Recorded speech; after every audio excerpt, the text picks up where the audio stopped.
What's that music? Hello, everyone. Why is there music playing? I hear the video playing again in the past. It's That's me. right. Wow, that's funny. Sorry. Well, good to see you, Campbell. How have you been? Hello, everyone. Yashin, oh my God. Thank you so much for all of your amazing donations. That is amazing. Thank you. Wow, man. That's crazy. The show yes. hasn't even started. Welcome, everyone. These great super chats. I know, right? Dude. Now I'm under pressure to do a really good show.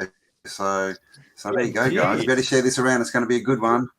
I feel like you got a good team here. And of course, you got BurnEye. You got Luke. Well, we got Sleeping Historia. Ancient Historia has become Sleeping Historia. It's the other half of the dolphin brain that stays awake while the other half is trying to get rest there. And then you got Gunwoo with us, which I love you, Gunwoo. Yeah. I'm so glad you're back. We just did Think Tank, and you've got all kinds of information. You just brought adrenochrome research with you. We haven't even started the show. You started sending me some deep details in the private chat there on the chemical book. I think you can say adrenochrome, right? Thank you. It's a Coca-Cola, right? Last stream of the Think Tank was a Paranoid American was asking about how to never found a working link to buy adrenochrome, and a buddy of mine's girlfriend actually found it. Well, just in case anybody was looking, we just want to have all the. It's like I like to check all the drawers in case I'm asked where anything is. It's very useful. I appreciate that, Gunwoo. Not a problem. It is. So, we're going to have a fun-filled night with just random comments from Sleeping Historia. So at any time you may see the head pop up, a bit of mumbling come out of it. And for some real ESP testing, can we get a Sleeping Prophets holy guacamole, Yashin.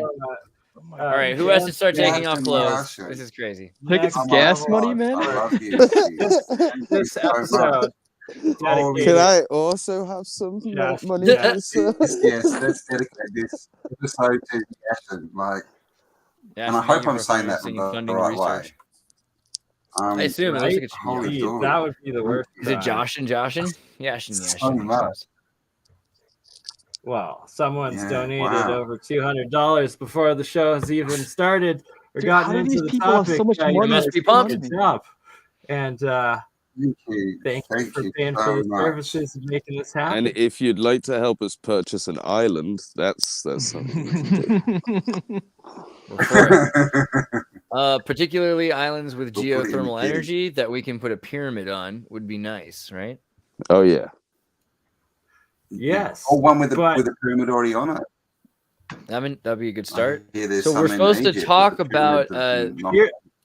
So pyramids actually do have some very fascinating and high-tech properties and technologies built into them. For instance, the Bosnian pyramids, which originally were just called mountains covered by trees, some of them landslided on, and still not officially recognized by modern academia. But yet in the Farham Foundation, Arthur Farham, me and Campbell in our Autodidactic series, we've done a few episodes on his work. But for those who are new to this, geoglyphs and geoglyphology, one of the properties that you can use and put into this mathematical equations of the degrees from the equator towards cardinal north and south, as well as the length of the actual sides of the pyramid's corners to the peaks to the bottom. When you plot those degrees and the lengths into the system, it gives you exact coordinates to ancient other pyramid complexes and old societies like Luxor, Egypt, right in the heart of the pyramids, Tunis, and Tunisia, which was at one point a Roman capital, a barbarian capital. You have woken me. I just found a pyramid on the back of an old picture of the another additional piece Carthage of aqueduct. Oh, sorry. Luke is like a dragon right there. He's like, "You've awoken me." No. Yeah, sorry. I was just continuing. There's an aqueduct of Carthage in this book, right? And it's got a pyramid in the background, and that's in Tunisia. So what you just said lines up quite literally. So another piece of information. He is a sleeping prophet right there. That right, like he is. Just let's call him sleeping Luke Casey, dropping bombs out of the ether. Mm-hmm. So Bosnia is in the central area of the Pannonian region. I'm glad he's dropping them out of the ether and not out somewhere else. Sorry, what did you say, Gunwoo? Oh yeah, so yeah, another piece of information to relay this, the whole Bosnian pyramid. The Bosnian country, this location is right smack dab in the middle of the Pannonian region, which is the origin point of the Yamnaya culture, i.e. the Scythians. Which is the Scythian people is essentially Tartarian. Yeah, that's what I'm saying. This Bosnia is right in the heart of the Pannonian region. Yeah, and part of and that's the former Yugoslavia that they drawn to mark out. Can you pop this image up on the screen? A lot of the time, don't they?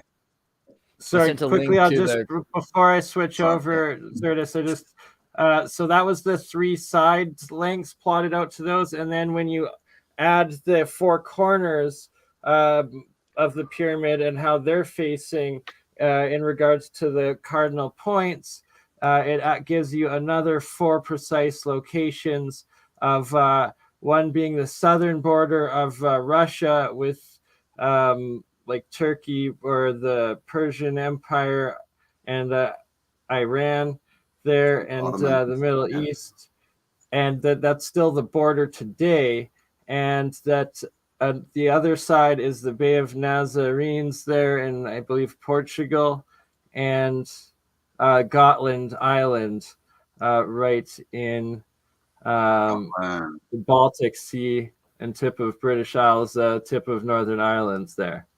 And Zertis, you can bring up. Oh, I was just gonna share. You've got control to bring it up, brother.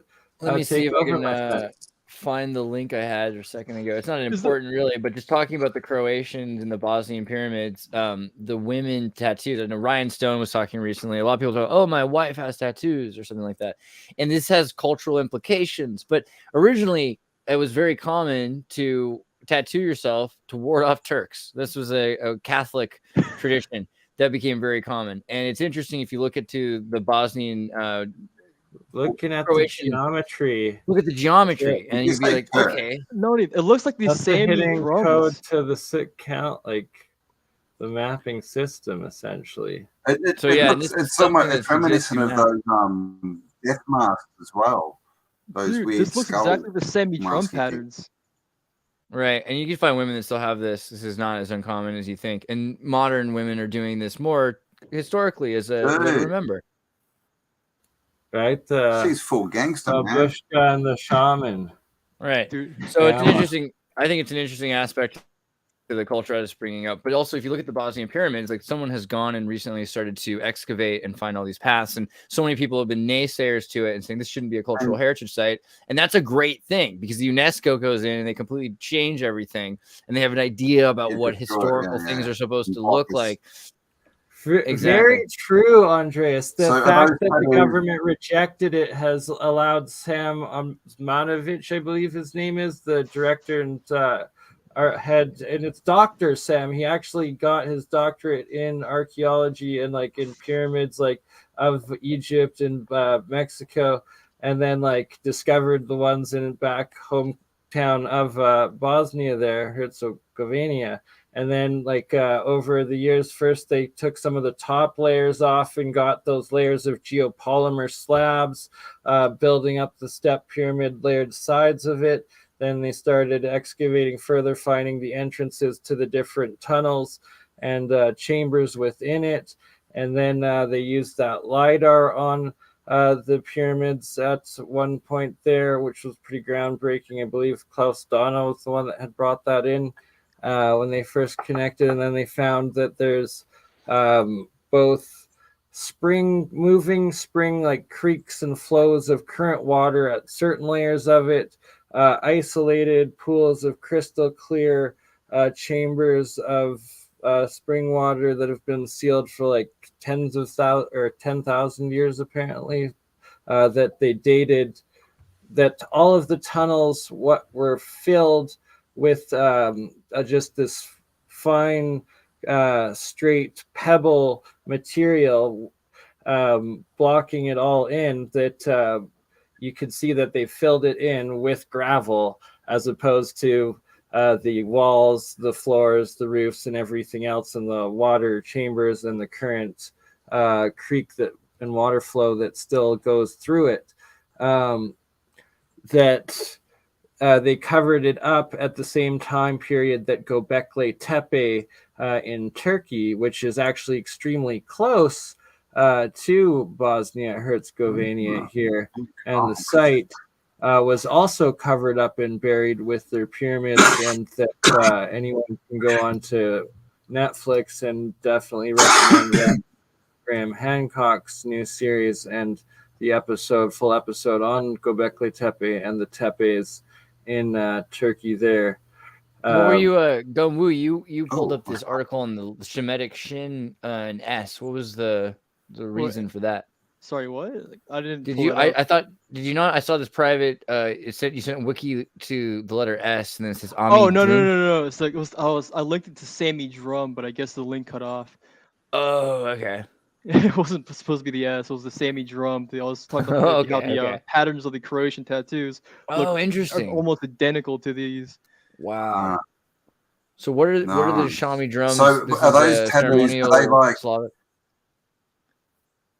What do you say? Sorry, Camel. Are they used as wards, like the tattoos? Are they sort of like wards, basically? Like I don't know too much about it. So there's a couple things. Like, according to the Muslims have the same rules as the Christians and the Jews, that you're not supposed to get tattoos or cut your flesh or drink blood, according to Leviticus, right? But you can be forgiven for all of those things. So if you're Catholic. So the Catholics are allowing tattoos, but it's a thing that would be not acceptable to. You couldn't marry a girl who's got tattoos if you're a Muslim in the 16th century, 19th century. Yeah. So it's supposed to make them undesirable. But they're also they're supposed to be these sacred patterns that will protect them, that are geometric patterns. So there's this Islamic influence on the kind of patterns they found. They found the Iceman, I think. The one in Russia that was like 12,000 years old or something, and he had tattoos on him, and they were saying that they thought they might have been like for healing because they were in certain parts. I think there's been a few of them, Campbell. Like also, remember they found the dude with Adidas on? They actually found a guy from thousands of this is how long people have been wearing Adidas. Yeah. No, but I think Campbell's talking about the OdySee Iceman. Yeah, proper shoes. Wow. Clearly Adidas, right. Yeah, he was a bit autistic. I can't quite say it, but it's Wim Hof. Ones in bogs that also had the exact same, and they all seem to be alchemical symbols too. That are these tattooed symbols. Yeah, exactly. Yeah, like they were used for healing. But that's definitely Wim Hof, without a doubt. Well, I mean, this is all we get, so I don't know. Something I realized autodidactically, to play on the words here, is that like the key, like everybody all the regions the Kievan Rus have touched and migrated towards all have these warding symbols. The same thing with the Sami drum. This is the Croatian symbols you just mentioned, the Icelandic wards symbols. Pretty much, it's a common theme within the Alsa people that had all these very similar patterns. Yeah, the sacred geometry is interesting because it's not just, like you think of the statues, Dionysian statues or these Roman statues to protect you. They have these statues of saints that you use to have lawn sales, right? Yard sales. You could have a saint that'll help you sell more. You have a saint you get to like put on your dashboard that keeps your engine safe. There's all kinds of saints. But there's this idea of patterns that are actually like hexes and charms. And the fact that that's acceptable in Catholicism has always scared the American Protestants. Check this out, the Icelandic magical staves in relation to all this. It's in the private chat. Is this an Orthodox Christian? Yeah, this is the Megaloskivos robe priest So just as you had showed, I find like, this interesting that the Orthodox Christians with make those tattoos at the beginning, Andreas, this is like her husband or like father, literally the father in the Orthodox temples, those cathedrals that still seem to have all that antiquitech and the gold, literally the physical Orthodox gold invested amazing. in those cathedral resonator domes, like that you can see them, that they're still like made of gold. So like there's something also I want to say though about the Orthodox, because recently so many people have been, like, so you've got Owen Benjamin and Jim Bob having their duel on Instagram talking about the Orthodoxy and Christ cuckoldry. The idea that people are obsessed with Christianity now who used to be secular, and how they flip-flop, but they really are kind of similarly infatuated and amazed by sexuality or by the restriction of sexuality, which is how control has been used by these religions. They say, who can get married, right? They've always said, if you want to be married, you have to do it in our church, or else you're actually committing adultery. Think about how much control they have over people's lives for centuries. And for instance, like Catholics were, like, by law weren't allowed to marry Freemasons and vice versa, as well as like where Jesuits and Freemasons and Orthodox were all working together with the Ottoman Empire. It seems to me you've got a bunch of control mechanisms here. The elite are all friends, and now you've got people saying, okay, well, we have to go to the Orthodox Church because the Protestants don't know anything, and the Catholic Church is probably skewed, but they're missing that the Orthodox Church is skewed as well. And the Orthodox Church is manipulating the temple. They're not using ecumenical patriarchate, and its links to the CIA is very prominent ever since 1947 with President Truman.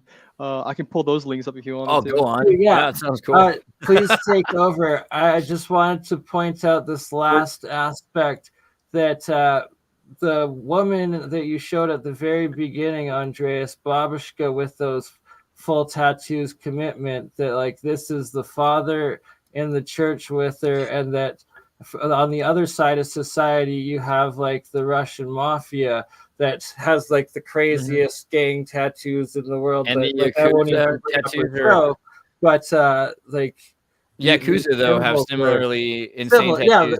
Gangsters around the world, religious gangsters, they all do. And they're not just tattoos; they're all magical. Everyone knows when they're getting these tattoos. Before I forget, I want to mention that the robe patterns over here like have very Nordic motifs, relating to what I said earlier about like how all the regions the Kievan Rus touched. The remnants of these magical staves and these runes, whatnot, are all like, prominent everywhere. All these cultures that it intersected. To be a girl, these are all magical staves. This is to induce fear. These are These are sigils for use on vetstones to dream of unfulfilled desires. Wow, pretty interesting. Graphic. But here's your links to the Archbishop to the proto-CIA. That's fun. Okay, so there's a lot of implications here, because we always tie the CIA to the Vatican, and this is interesting to me because look at this. And if there was an elongated skull society of people, like easily, they would need hats. Good place to hide. Go check this link out. It's this link in particular ties in how the whole 1947 CIA manipulation of the ecumenical patriarchic election ties into the Ukrainian war today. I find that interesting because I did an interview with Leo Zagami from InfoWars, who's Corsican and Italian, and talked about the Freemasons and how they've been the Italian Freemasons are not accepted by the world Freemasons. And he talks a lot about this guy, the Patriarch of Constantinople, and his connection to the Romanian Freemasons, as well as their the interaction with the occult. So what do you think is going on with the Patriarch of Constantinople? I mean, we call the Jesuits the Black Pope, but look at this guy. Come on. I mean, but this website pretty much has the layman's of everything you need to know and how it ties to modern history today. If you just scroll down halfway through, it pretty much tells you how it links to the Ukrainian war. Mid-15th century, 2 catastrophes occurred for the Patriarch of Constantinople.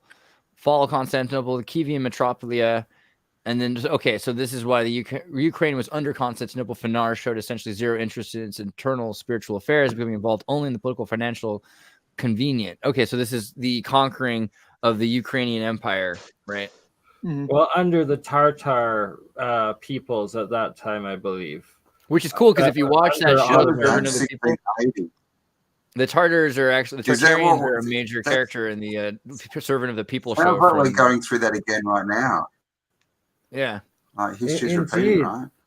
Exactly, and that whatever created the ISIS terrorist group that bastardized the holy goddess of immortal Isis into this like sacrifice demonic terrorist entity that destroyed the civilization throughout the Middle East and like set war to the Holy Land. Sorry, forgot what I was saying. All down there, short-term memory loss. Okay, you're going well. Right. Pretty much the organization behind ISIS is Mossad. So what is your takeaway from this idea? What are they trying? Who's trying to do what? Oh, Turkey and the Tartar people of Constantinople. Oh yeah, Constantinople wasn't constant. But so clearly the Russian Orthodox Church clearly went through the whole, revolutions and everything and the wiping out of the Tatars and all that kind of stuff. The Western occupation part is where it describes how the Ukrainian. Sorry to interrupt. Go ahead. Did you hear that? Yeah, I did. I was just saying, like the church was obviously a constant that went through, right? These are the church was a constant that went through from the Christian the Roman Bolsheviks of the Eastern Empire, revolution, the destruction of Tartar. The church made it through. So clearly, clearly, right? It's they wanted to be there. It's part of the system. And that they have united what was the warring Sunni and Shia peoples of the Islamic Middle East and Arabia, and stabilized the situation over the last years. And it first began with them settling their civil war in Chechnya at home when Russia first formed and broke away, to the point that now you can see like on I guess other media sites, channels, the videos of some of the war there, but that they've got Chechen soldiers like fighting for their cause on the front lines, like as some of the most dedicated units of their cause, and that they've got like the Iraq, Syria, Iran, and now Turkey, which is the home of the movement of the ethnic Tartar sect of Muslim people in that region that actually spans all the way up to the Uyghur region of Western China, that they're officially still like living societies and peoples, and it's Turkey and under Erdogan currently there, that Turkey is NATO's biggest army in all of NATO, and that now it seems that Turkey is aligned with the rest of the now settled Shia and now Saudi Arabia and Qatar and Bahrain all agreeing to do the oil in Chinese yuan, as well as US dollar. It's pretty crazy that. Man, that sounded a lot like a Noam Chomsky YouTube video. Got up on my little political sit rep, Middle East No, but like, it's all accurate information. Don't get me wrong. But fuck, I mean, the more we look at this, the more I kind of think to myself that we're in a situation where the entire world is about to make an ethnic or a religious nation choice. And so the Chechens are Muslim, but they're asked to be secular in a sense, or Russian in their own way. There's 100% secular, and that's what the I like the QR code in Syria were before the war or the Arab Spring happened, and that the secular is the key aspect of them. All of these places, like, so China's got this major collapse in population, and we've always said, hey, they built these ghost cities, they're probably not for Chinese people. And a lot of people laughed and said, how is that possible? There's so many Chinese people. But look what's coming. I mean, pretty soon you could have these, and this is the other point of your video is titled pyramid. A pyramid isn't a triangle, right? A pyramid it's a pyre, which is fire on the inside. So it has to do with an energy on the center of so it has to do with these energy power plants, Tartarian and Tictoc, but also the new ones, right? There's these new towers that produce electricity and energy. And I think that that's kind of what we're seeing is this resurgence of new technology or old technology, whatever it is, but it's free energy technology that's going to be decided as this nation state. And it looks like, the religious groups are the ones who understand it the closest, whether they're Jesuit, Muslim, even it seems like Shintoists in Japan are pretty well connected to Nagamichi and Toshiba, right? So they're working with spiritual electricity as well. And I mean, it seems to me that the future is this QR code language. Right. Is this the language of like Babel? Like, are we connecting to it? Is it AI connected, maybe? I mean, I think the idea of math is all it is. Computers understand math and right angles and 90-degree angles. And I think that's a big part of it is it's just so clean and easy to think in angles, right? Like if you had a language that was just made up of L's and O's. Gungwoo Korean is like the most aesthetic script, right? Actually, so minimalist aesthetic. Yeah, for sure. But like what I was gonna say was so the Korean, the language what we know as Hangul is it wasn't implemented until the late 1800s, surprisingly. So most Koreans know from like their history, like lessons in school that King Sejong made Korean, but it was pretty much dismissed after as soon as it was invented by the Confucianists as a violation of the treaty between the three nations of China, Korea, and Japan. So they adopted the Khitan language script as like a flow of communication between the three because they recognized that they were all one people. Also, Confucius way cooler than Confucianists. Just gonna say. It wasn't until the Donghak Peasant Revolution when like the pretty much like the Taiping Revolution in China. When the Chinese pretty much from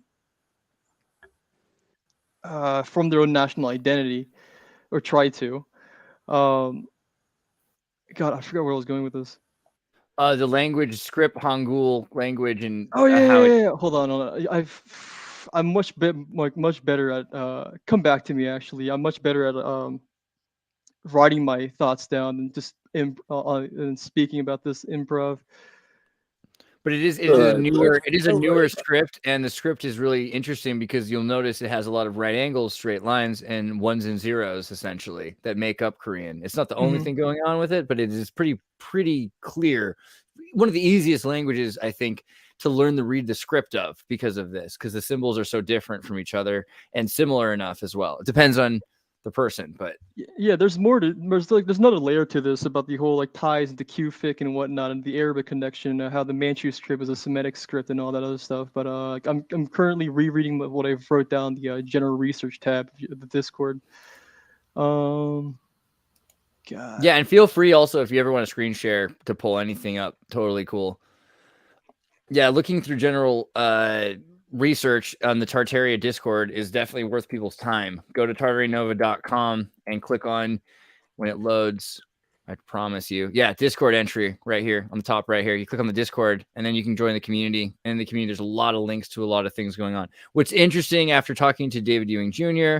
and Gungwoo and several people actually is the connections in the names of people in Japan and Korea to Arabic names, and the treaties between Turkey, the Ottoman Empire that is, and Korea and Japan in the 19th century, which they were all about it. And the Turks were pushing the concept that Koreans and that they were the same way the Germans wanted to make alliances, the Turks wanted to make alliances with the Asians, right? And so they said, hey, the Japanese are pretty cool, but the Koreans, there's something about them. They're just so much more Turkish than the rest of them. And it just seems such a crazy thing, pseudo-Turkology, to say that we're all Turkish. But yeah, what do you think of that? Pan-Turco nationalism, which started with Ataturk, who was also a Freemason, which is what I was trying to eventually tie into, how like the Korean language was adopted after the Dongak Peasant Revolution. They're all more pictographic symbols in language, correct? Very so. But there's an entry within the Freemason magazine of 1865 where it talks about how there was a proto-Masonic lodges all across East Asia, which they've utilized, what the Western hegemony has utilized to create all these like political destabilization, revolutions. For their agenda and whatnot. But yeah, the Altai language theory and all that stuff. People, right? Like we see it. Well, there's like, so the thing is, when talking to Dugan about Turanianism, this idea that the Rus or Turan are two separate empires that were in alliance at one point and then they broke apart. And this is Scythian, Tartarian, or there's a lot of ways to look at it, but it's not a nationalist thing in the sense of blood. It's not an ethnic nation. It's like Nation of MTV, Nation of Islam. Like it's a nation that is culturally aligned. And so they say, hey, here's a group of people that have similar cultural values to us, and we were able to trade with. And there might even have been some mingling of different trading families that have bred back and forth. That's fine. But it has nothing to do with what makes us similar. What makes us similar is our ability to, as free individuals, come together and trade. And that trade builds the idea of this nation, right? And like, and Ataturk is based all the way. When you think about Turks, barbarians out of North Africa were essentially some of the sea people, as were the Vikings. It's always acknowledged that they were going up north and crossing over, and thus how it explains anything that is a Viking rune on any tablet or massive stone that is found anywhere in North America or South America. Well, the Vikings got there somehow through the north, that they were there somehow at some point. No, it's like they were one that was always over there trading, as were the barbarians, and probably, which explains like the Olmec and a lot of the Mojoner's Wrath is asking, he's saying it's AI or it's a QR code. I don't know if they aren't aware, but just to remind them, Kufic is the Arabic original script. So this is how Arabic was written thousands of years ago. And actually, Kufic might have been for the language that existed before Arabic, although you'll have to just guess. But this is, to this day, still a readable, legible kind of Arabic. You can look at this and read it. So this actually says Muhammad. Could it essentially be like a quantum computer's original script or language or something? So I'm a big fan of like the torn apart cultures idea. So my thought is Sanskrit probably has something to do with the original language, at least in terms of computation. This is the language that computers understood first, right? But at the end, we were speaking it and had a caste system for so long that they didn't have a written version of it. They literally just had people that were supposed to manage the toilets and others to fight off enemies in order that a class of priests could exist just to sing these words all day, which is like, in other words, how cool Sanskrit is. It is literally that beautiful of a language. But then thousands of years of other languages coming by with hieroglyphs and Phoenician, phonemes started to emerge. They started to study all these things. They said, okay, we'll get a written language going eventually. And it was a discerned movement when they finally created it. And there's two, at least, that you can think of: the Sanskrit alphabet, but also there's the Tibetan Sanskrit alphabet, which was created also. Well, and so could there be like later 7 original cultures or something? They say well, so maybe more. what if you had one group that saved the script, another group that saved the language, another group that saved the computer, another group that saved the software? You know, someone saved the hardware, someone saved the software, and parts of their culture weren't able to be saved by everybody. Tower Babel, right? Like these, right? Yeah. All the original pictographic symbol language, like written language. Like, yeah, man, it's gotta be. See, that's what people should be putting AI programs to, instead of like trying to abuse it and get it to like expose itself and depress itself and destroy itself and like be mean to it and make it hate everything. No wonder it like turns straight like crazy. So they did figure out how to do this. I can't find the link right now, but Etruscan language, which is really interesting. If you look at the script for Etruscan, it is mirror backwards to Roman often. So it looks like someone took the letters that were common to be printed, and instead of stamping them to see the reverse, they just copied the actual printing press.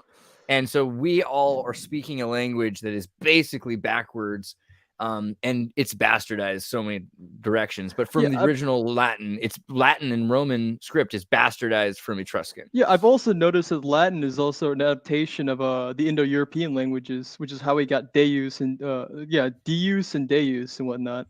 Right, but that's also Devas, you know, so you can see Sanskrit, and in German and Latin both have roots to Sanskrit. So mein Namen is my name, and in Sanskrit, Mama Nama is equivalent to mein Namen. So most words you'll find connections to, except for in Finnish and in Turkish. It's a little harder to find connection to Sanskrit because Turkish does have its origin in Arabic, and maybe Arabic has its origins in some other language. And that's another question about Confucius and about caste systems in India. Were caste systems always the way? We seriously have several different kinds of humans, biologically, Neanderthals, Denisovan, Floriensis. Maybe caste systems were part of some sort of way that we all interacted with each other. It's just hard not to speculate.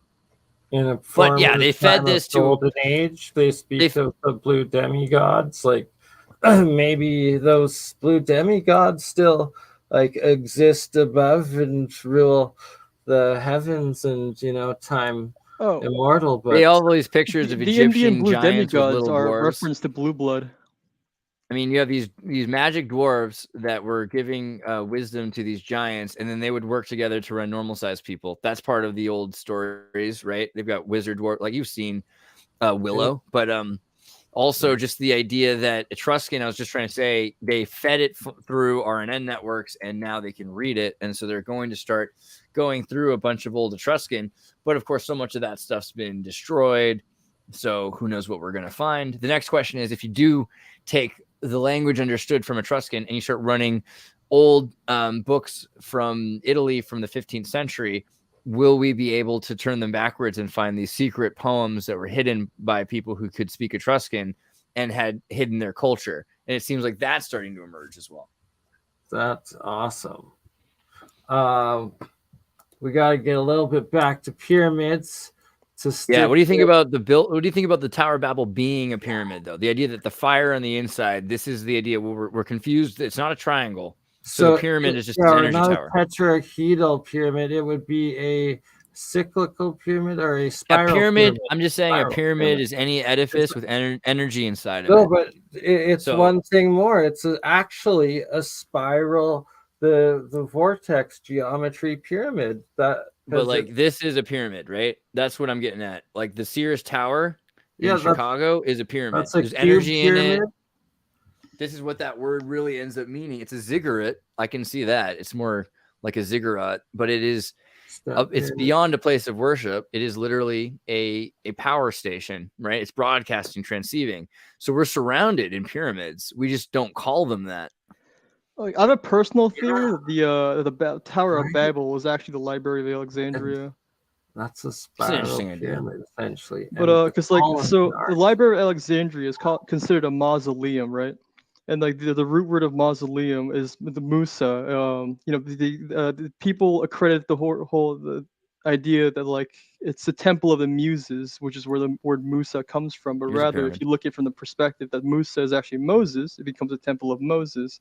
Really? And Moses was the person that led the 12 tribes of Israelites to out of Israel and eventually out of Egypt. Out of Egypt and whatnot. But like if you closely analyze the story, you'd realize the whole 12 tribes are actually the Scythian migrations, and that they're the Scythian steppe nomads that pretty much populated the entire world.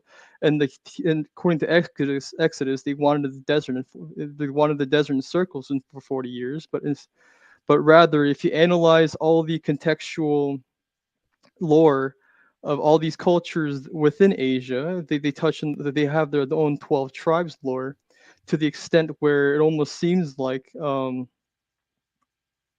that Moses crossed the entire Indo-Aryan steppe rather than wander in circles in the Levant. So eating Chinese food on Christmas, not a new thing. If you look up the Peking Jews, there's a bunch. There's both the Peking and the Kaifeng Jews. Jews in China, let's see, different. The Kaifeng Jews. What's the other group? I just saw it. Hold on, it was just there. I forgot it. There's another group here somewhere. Kaifeng Jews, most notably, but there's another group in Peking. Whatever, we'll get back to it. Here's a good start, though. There's a group of Jews that are the Kaifeng Jews, but they're supposed to have arrived when? Settlements, the origin of great debate. Some of them are trying to revive beliefs in their customs. They don't know. By the 19th century, the Jewishness had largely become extinct, though. So this had happened long before the 19th century, at very least. Yeah, right. Long before. So 600 AD, maybe 900 AD.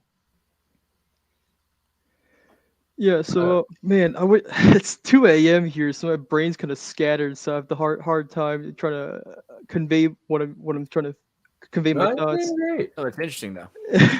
But yeah, like through all this flamenco tier research that I've done, I've realized that the original Israelites originate from the Yamnaya culture, and they're actually Scythians, and like the 12 tribes being the Scythian nomads, they follow the same exact migration pattern as what we think to be the Jewish diaspora.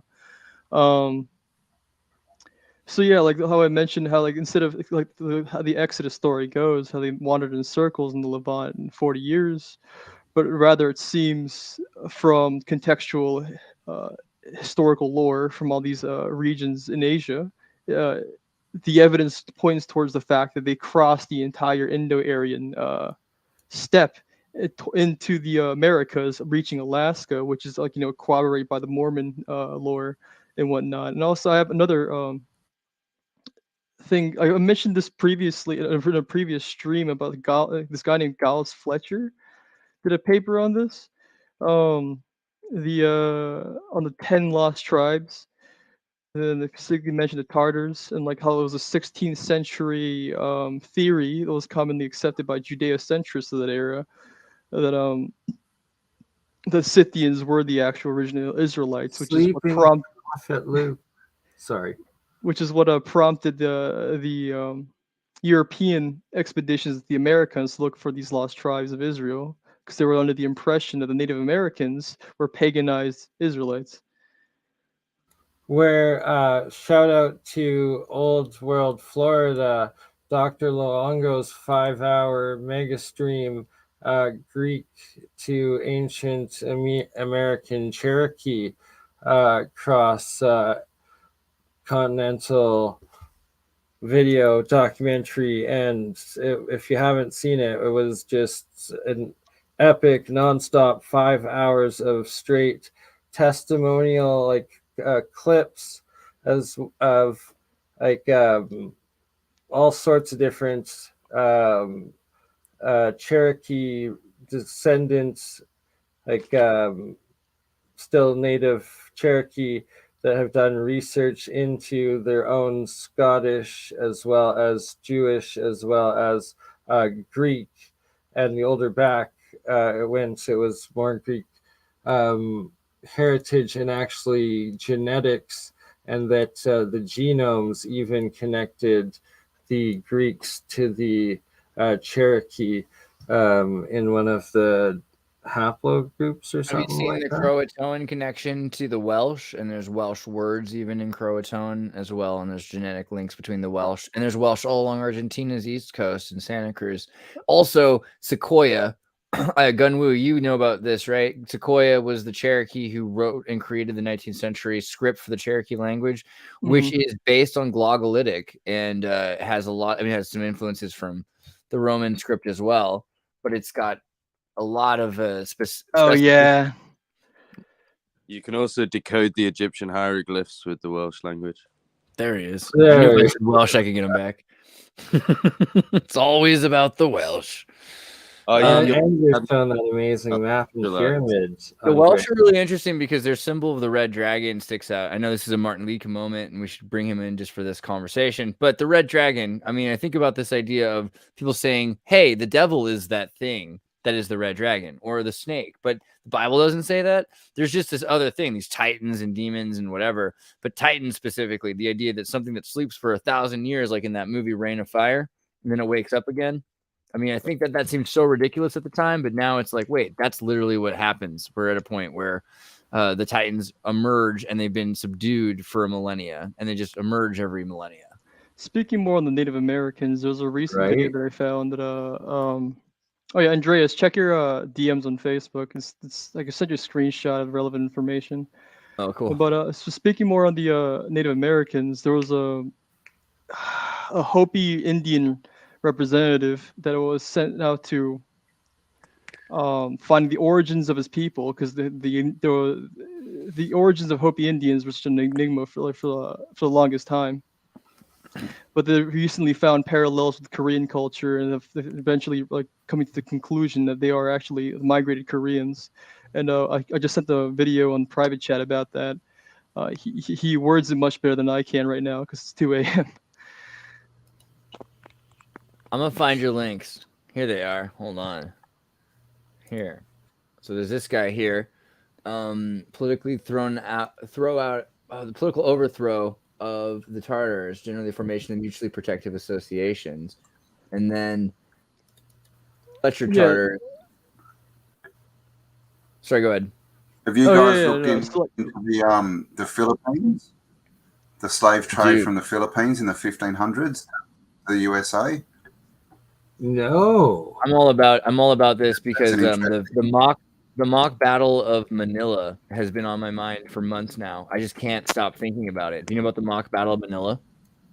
The mock battle? So what happened was the Spanish started slaving. Campbell, what happened with the slave trade with the Spanish and the Portuguese? The Philippines. They just started taking people, picking them up off boats and everything. So the Spanish had a slave trade for a couple centuries before this. But at a certain point, the Filipinos started to win back. They were starting to succeed. So there was a secret. Had the slave so the Spanish were fighting the Filipinos.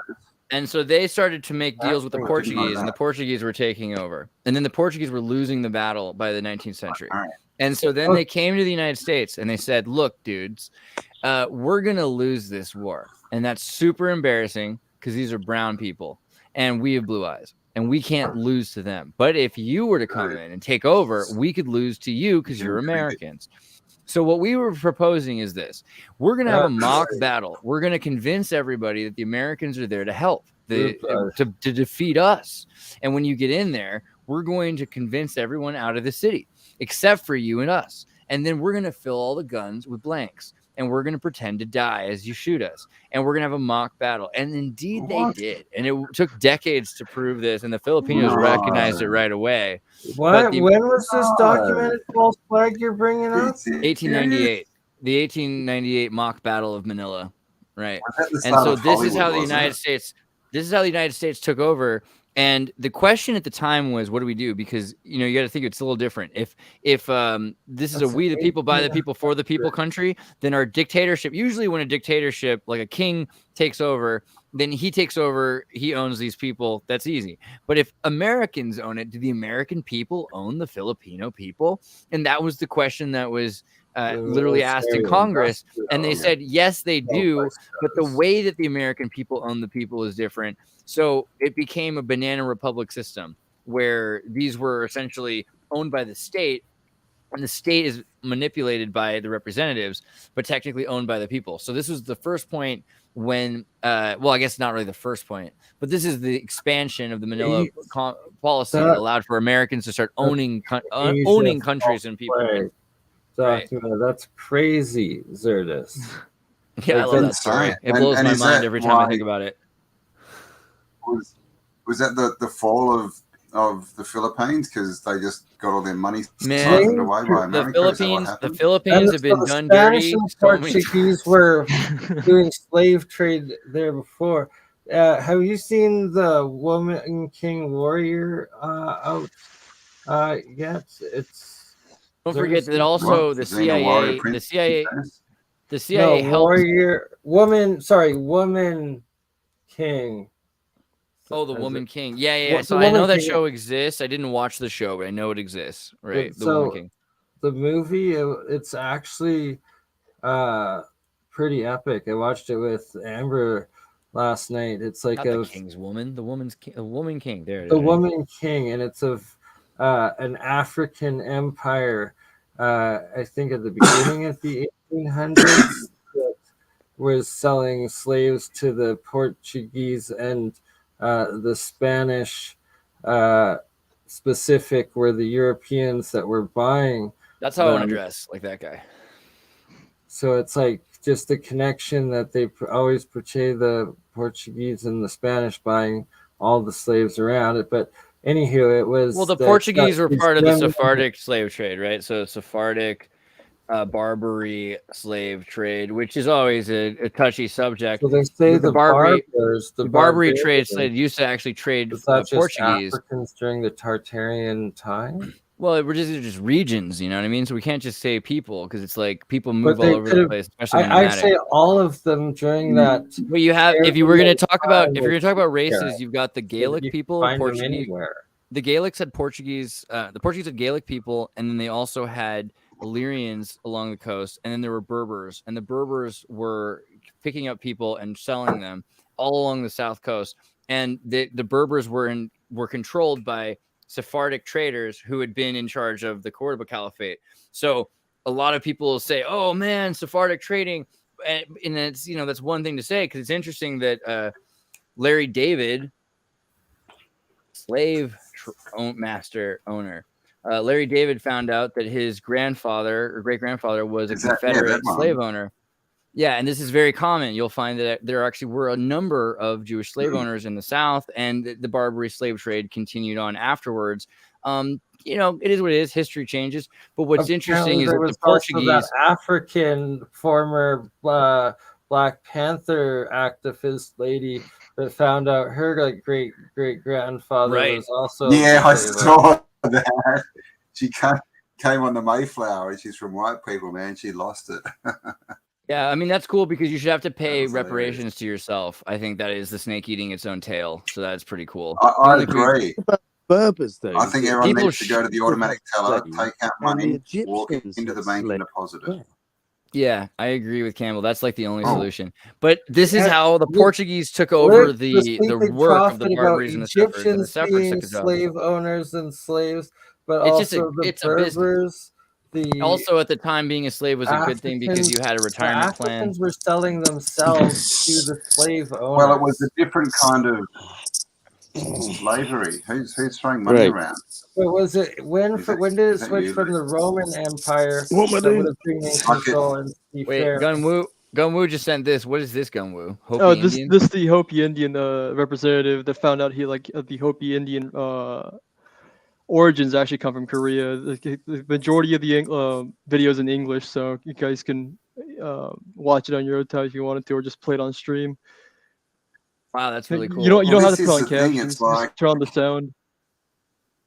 On a Mac, it won't let me. Indians for just some reason yet. really are Asians, right? Or Indians. Yeah, they crossed like the whole the lore behind like the what we've been taught in school about like how the Indians immigrated from Asia through the Bering Strait and whatnot, but that ties into the whole Israelite migrations as well, which is insane. Of the lost tribes, right? Yeah, what I was gonna say. So that's like the survivors of the Atlantean time, and it was like essentially all of us the same root races and peoples in their regions, but you could literally find any of us living in any global city anywhere else in the world, because we were like how we are now, but maybe not in the same way. Don't you think it's weird that the Israelites supposedly then enslaved themselves if they were the ones that were the Tartars? Not really. That makes the most sense. Wouldn't you enslave your own people first? Isn't that like the most accessible? Well, I mean, in a way, I guess. Cataclysm, the time between that one time that it was all harmonic, like equal, good times, people after the cataclysm, far cataclysm, and then there must have been another more recent one that something hit us really hard, maybe 1,500 years, and then after that some group or power took control that has used to that treated us like slaves in the caste system before, and essentially still does from behind the I guess. Sorry, I'm gonna shut up. But I was gonna also say the Filipino vampire thing. You know this one, right? This is one of my favorites.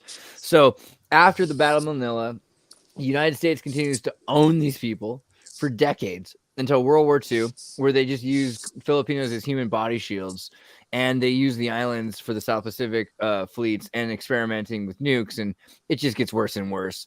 But then there's Filipino insurgents that are saying, dude, we really want to be free. And there's this guy named Edward Lansdale. And so Edward Lansdale is this coked out, psychopathic disco werewolf of a CIA agent, Air Force kind of guy. And he says, what do people... He's like, what do people fear? Yeah, when you put that much effort into having some mustache, you know what I mean? But what do people fear? And he's like, what do these people fear? These people fear vampires. I don't know if they did, but I mean, he thought vampires were scary, I guess. So he's like, what if I take somebody, make holes in their neck, drain them of their blood, hang them upside down, and put a bunch of speakers in the wood everywhere that just make screaming noises like, oh. They did this in the Vietnam War as well. Oh yeah, very successful. You know, if it works once, you do it again. They probably do this to us all the time. The Air Force is behind so many psyops, dude. It's insane. One time I was on a cliff in San Diego, and all of a sudden this horrifying noise like, oh, started playing, and I was horrified. And years later, I was talking to a guy in the Air Force, and he's just laughing. He's like, you know what that's for, right? That's to scare seagulls. And I'm like, wait, why would you do that? Like, well, because the seagulls, they come over and they crap all over the place. I'm like, really?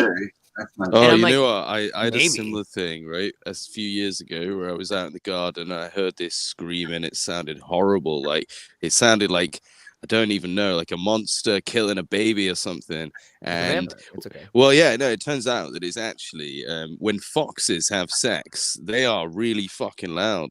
And yeah, turns out that's yeah. Oh my god, I might have. No. Yeah, that's something that you. That's no, trust me, you will know if you hear foxes mating because it sounds like an animal being murdered. That's horrible, but awesome. Yeah. Now, what is a fox? Is it a canine or a feline? No, or is it a fox line? A fox is a fox, as I think its own thing, just like a Wolverine. It's in Canaan. It's in Canaanite. It's it is a canine. You're right. Just like a wolf. You're right. I'm sorry. It's canine. Definitely, it's a canine. There you go. Yeah, you can actually have them as really cute pets. They're really cool. Dude, I want a Reeves Muntjac. Wait, not allowed to keep ugly ones? Do you mind if I share Check out this tiny little deer. You can have a Chihuahua-sized deer. You can carry like a portable deer. This thing is tiny, itty bitty. I want it. I fucking want it. I want it so bad. I've seen these billionaire Chinese people around Silicon Valley that have them in their purses, and I'm just like, why not me? That could be me. You know what I want? I want a baby pterodactyl. Pyramids. I want to see a tiny deer. This is pretty important. Like, this is a piece of information that a lot of people tend to miss within the Tartar community. Like, there's the screenshots I sent you on Facebook. The last one essentially. Wait, let me. I'll get back to that. The Gauss Fletcher, the Elders, the Tartars, or the 10 tribes, circa 1610. The second screenshot of that book, if you want to read that page specifically, talks about the how like the Thorogood's argued in the Jews in America, whatever. So is this the correct page? This one? Atlantis' catastrophe as well as Noah's flood only happened 5,000 to 1,000 years ago or something like that. Here, I'll open this in see if I can open this in another tab if that makes it big. There we go. Okay, so there was occasional instances, of course, where the Judeo-centrists addressed the geographical question in considerable detail. In the mid-17th century, for example, John Dury and Edmund Hall gave a series of reasons for thinking that the Israelites became the Native Americans. And Nathaniel Holmes argued at some length that the lost tribes were living in the New World, but not as the Native Americans. But even in these three cases, the characteristics Judeo-centrist aversion to research is apparent. Dury, Hall, and Holmes lifted their evidence with proper acknowledgement from two persons who had points to make about the lost tribes and who could only make them the conventional way, with geographically specific evidence. One was the Presbyterian minister Thomas Thorogood, 1600 to 1669, who stood in the still sturdy amillennialist tradition in English Protestant eschatology. And the other was Menasseh ben Israel, the Amsterdam-born Jewish leader best known in English history for his largely unsuccessful attempts to secure the readmission of practicing Jews in England, from which they had been banished in 1290.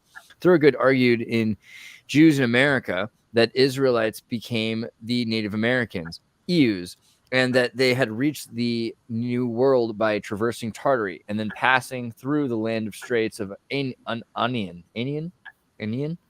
which was located on many late medieval and early modern maps. Anian, in the general vicinity of the present-day Bering Strait. He based much of his case for the Native Americans' ancestry on what he thought was residual Mosaic beliefs and practices in their traditional culture. This method is discussed in part 4. An example is the practice of male circumcision. His primary purpose in making this argument was to promote the missionary work in New England. He was trying to show that the Native Americans were not the barbarous idolaters they appeared to be, but a once civilized and God-fearing people who could become once again if benefactors in England generously supported missionary activities in New England. Manasseh, for his part, wanted to establish that the Jews and the lost tribes had been scattered from one end of the earth to another. From his point of view, the prerequisite to their repatriation during the Messianic era, the readmission of Jews into England would place Jacob's descendants at one end of... Right, so there was a second time, that time of the tribes of Israel was the last reset distribution of when it was common, like to be like all over the world. These people, this page alone is the entire premise thesis of the Tartarian theory that we're pretty much trying to discuss here. Yeah, but then there's the 12,000 reset that's like modern science puts all of its like testing now, like it's pretty much documented. The Younger Dryas was like absolute catastrophe. It was before it would have been the megafauna. So anything giant that we find giant, it's acknowledged that that's when it lived. Giant bears, giant sloths, giant beavers, giant freaking humans probably, and that it was also the time of the big giant pyramids and the giant megalithic mound builders of people at that point. Probably those would be the demigods that were ruling the caste slave smaller people, or was there harmony? And also who knows? I'm more and more convinced that there was the link that I sent to the chat. Oh yeah, for sure. Where is it at? Oh, I see. Discord one, I think. Yeah, it should bring up a picture for you. This one here, yeah, I pulled up earlier. Oh no, I didn't because I was looking at it and it wasn't screen sharing. My bad. All right, what is this? Right, so it's quite interesting. I don't know if either of you guys can read French or German, but at the bottom it'll tell you that this is a coliseum, right, for naval battles for prisoners, right? As in like an actual coliseum, but they made them do naval battles. Yeah, this is they've done. I've been to like a few coliseums that were set up for this actually, and they can fill them with water. Yeah. So they get all for the people that don't know, they literally like a coliseum, but instead of having people fight bears and shit, they'd put them in boats and be like, "Fucking Royal Rumble, boys, let's go." What I thought was interesting is that some people thought, "Oh, there's one." That more looks like a full harbor. But there's a coliseum in like every country I've been to.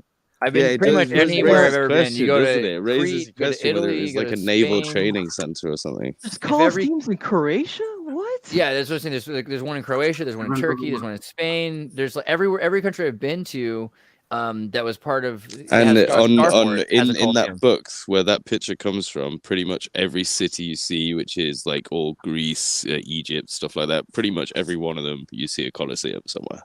So this corroborates the whole Phrygian migration theories. And the original builders of Rome were actually Phrygian. Rome. So yeah, it's like it was just. There we go. Harmonic. They were Smurfs. People of that. Smith. I mean, it is interesting though because the Phrygian the same as Frisian. Frisian, and then Frisia. What was the island called? Frisia. If you look at almost any of these symbols, you'll find the Frisian. Right? The Frisian cap is associated with a level playing field, camaraderie, equal trading, and speaking of that book, that reading of that book, it honestly was like sounded like the freest, like naval sea respectable, like people, and how you deal with hostilities, but how you deal with good people, and like the settlements and laws of like this island and this like trading seafaring people. Hey Campbell, like we gotta traders got like a T tattooed on their forehead. What is the crowns of Silla? What is the tattoo your forehead? What's the Gumwang mound? Gumwangshung? It's like a royal burial mound in Korea. There's a bunch of mounds like these in all over Korea. But this pretty much like ties into the whole idea that like the Native Americans are actually Koreans. Oh my God! The prevalence of mounds in the Americas. But the crowns of Silla, the significance of that is the fact that it resembles the motifs of the crowns of Silla has no Asiatic motifs. Rather, it's all Scythian. There's that too, and like the whole ties into the what I've been saying about the Scythian migrations into the Asian region, and also the slab grave culture stuff that I found out is also like. What's the deal with that? Going to slab graves. Why do people have these tombstones and are rumored to have giants buried under them, or like literally macro-sized humans, which would have, 12,000 years ago, supposedly the time of Atlantis, a bigger technological society. We know that there was mega mammals everywhere, and then also dinosaurs and dragon stories back like Native Americans created stone box graves in the Midwestern United States, the Mississippian culture, and they're just literally stone coffins. And it's interesting that this is supposed to be completely a separate cultural thing. What do you think is going on with stone? What were you trying to say earlier about stone graves going well? Oh, so I was going to mention earlier that so all these Tartarian community research groups, like they keep pointing, like they're crediting all these Tartarian buildings, quote unquote, as it's the Phoenicians that were the seafaring group of people that like did all this stuff. But rarely I'm finding more evidence that it was the Phrygians that actually did all this. But in relation, I agree. Sorry? So, like I said, I agree. Was that me? Someone said something. Like the Phoenicians, we're told, like, do you think they're the same as the sea? What are they called? The sea. The sea peoples. They were called the sea people. Like they're called but the sea. also the Phoenicians, essentially. But right? like, I mean, you got to remember flamenco here. I feel like the Phoenicians are offensive. Rather, we're misappropriating the Phoenicians with Phoenicians. Oh no, not Phoenicians. We're misappropriating Phoenicians with Phrygians. Weren't they like around the same time as supposedly the Roman Empire that like existed all this time? Phrygia, the cross-border cultural region in northern Europe stretching along the Wadden Sea, encompasses Netherlands, part of northern Germany, right? This is where the Frisians, right? The Frisians as opposed to the Frisians. It's very different, I'm sure. But they speak a slightly different language than the Dutch. They speak Frisian, right? So where are they at? They're all along places. What's it called? There's an elf language. Did you know that? There's actually an elf language, and it's spoken by like I don't look. This is a small group of people. What's it called? Elf something. Really? Oh, yeah. I need the name, otherwise all you get is Tolkien. No, that's not it. Like J.R. Tolkien's elf-like language, but no. This is an actual language. Like a runic, petrographic sort of language. It's called elfin something. Anyway, I'll find it at some point. Frisia. There used to be an island called. What was it called? Frisia. Frisland. Frisland.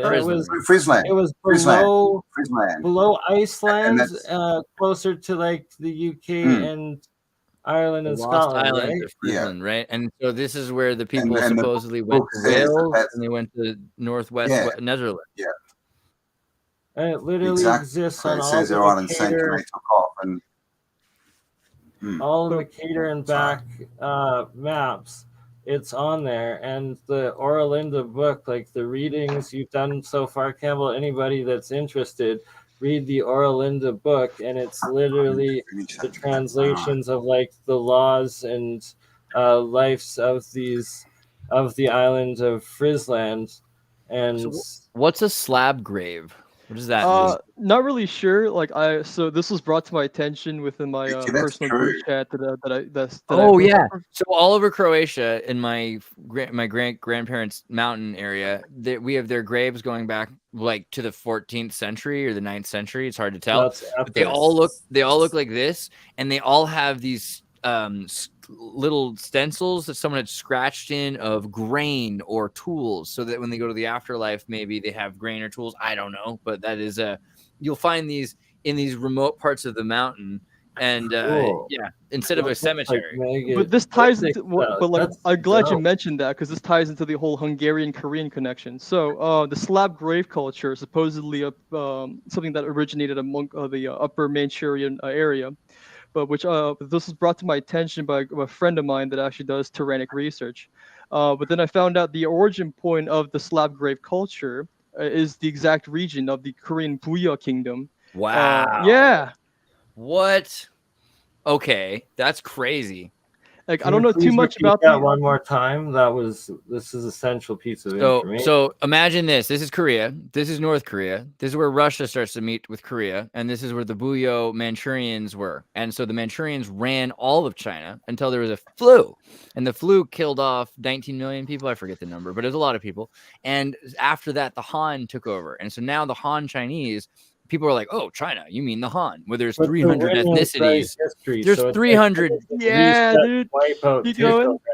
There's 300 different kinds of people that live in China. There's 51 languages left of it. And there's a lot of different kinds of people than Han. And the Manchurians were the ones who were in charge at that point. But they came from Buyo and were maybe Korean, maybe Russian, probably Tartarian, starting to sound like. Well, it sounds more like they're what replaced the Tartarian sort of people. They have Persian-looking stuff going on. But just look at the map. That region of where the Buyo started, like the initial picture that you pulled up earlier. How close is that to the? And compare that to the Slav grave culture region. So I also want to show you like what it looks like, the Buyo culture, because it's like, people talk about where does the culture in Asia come from, and some of this stuff. This is what I would refer to this as a pyramid. because the idea of energy inside of the edifice. That's tetronic. Pagodas, right? And the pagoda, yes, and it's advanced pyramidism where it's like your architecture is a fractal geometry of one of the essential base geometries. Like pull up the Wikipedia page of the Slav grave culture. So it's going to show you a map of like where it all started and whatnot. And that's the exact region where Puya started. So where is that in regards to the current Uyghur people? And that's the same. No, I guess that's more north. Yeah, I mean, but still, we're talking about nomadic people. So the idea that there were Turkish tribes that were trading across Mongolia, that there were multiple Silk Roads, and that they weren't all in the place that we're thinking they are. And people that supposedly were the remnants of the Mongolian, Genghis Khan, the ruler that supposedly conquered Europe, but really it's like that's the story we were told. Have you heard the Silk Road with silk ships, silk sails? They're trying to explain the exchange of haplogroups between regions and why it happened, when in fact it's like, no, that was just a connected global trading people. It's really confusing to scientists why people make love. It's not a normal thing for scientists to understand sex or love. So, but it's like someone must have traded people there, just forced them into a tent, Well, it's just like how we are now, and like essentially isolation happening again globally, as opposed to us ultimately either devolving into South Park's like gray splat little humanoid gray clone things that wears made gerbs and they F themselves, or into like a higher race or destruction, I guess. The Yamato people. I love that anime. Yamato, what is it? The anime about the Yamato, there's something there. Well, the Chinese call these people Dong Yi, which is another effort by the Chinese to appropriate East Asia all for themselves for territorial claims. But like the Yamato people belongs to a haplogroup N, which is if you look at the haplogroup N distribution, it's the exact borders of Tartaria. And it comes out of the queue, right? Which is the question it passes them. Okay. That's really interesting. And this is how I uncovered the whole like Israelite migrations and stuff following the haplogroup N distribution. Wow. The migration routes to the Japanese islands is very interesting when you think of the Ainu people, for instance. I mean, but yeah, so the idea that the Silk Roads were actually the silk sails, and so many of these places were connected by boat. I mean, this is something I saw earlier, HMS Challenger. So type any name of any rocket ship and put HMS before it, and you'll see that it's based on a Her Majesty's ship that existed before it. What's another one? Empire, the monarchy. So it's like that was the caste system. That was the higher. Here's the HMS Apollo. Rulers. What's the new one? What's the new rocket to the moon one? The female one. Apollo. No, the new one. What? Oh shit! It's going to Mars after or whatever. Space mission. What's it called, man? I forgot. Guys, what's the name of the goddess one? The other one. Someone in the comments is gonna say it. Oh, the space mission. It's happening right now. Goddess. It just landed. What is it? Moon space landing. What is the name of the Artemis? Artemis. What does this have to? Well, just if you start looking into these spaceships names, and that they're based on these older boats, and you see what the original boats were for, the kinds of intelligence and what gathering that they were used for, it gives you, because this is declassified, some of it. This gives you an idea of what they're actually trying to use some of these ships for, because they're in the tradition of what the older boats were made for. These are just boats, right? So it's pretty interesting when you find out that we're just like repeating that. And also that trade is about to become, right now they're trying to do the 15-minute thing. And that was talked about earlier on Think Tank, right? The 15 minutes from home. They want to have it so that you can get anything you want within 15 minutes of home. And East Palestine, Ohio is going to be the first 15-minute city.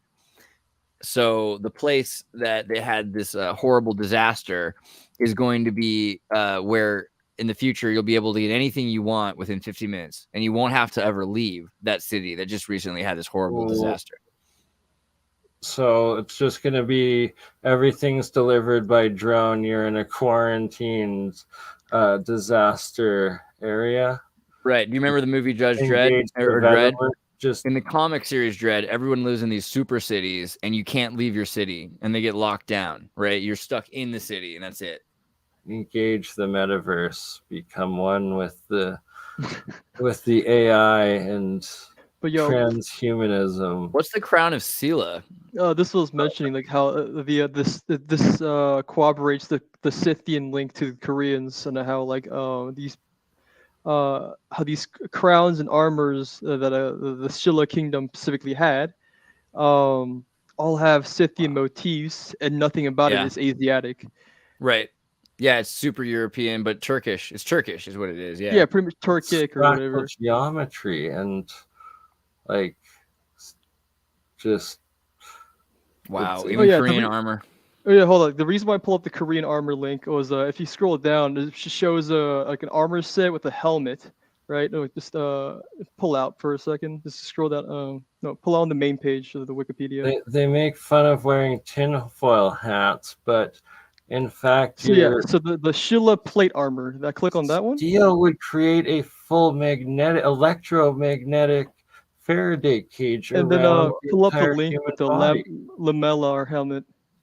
Yeah, it totally does. I was about to say this. Yeah. So this is the Pannonian Hungarian helmet, and it's fucking like present in East Asia. Like, are you kidding me?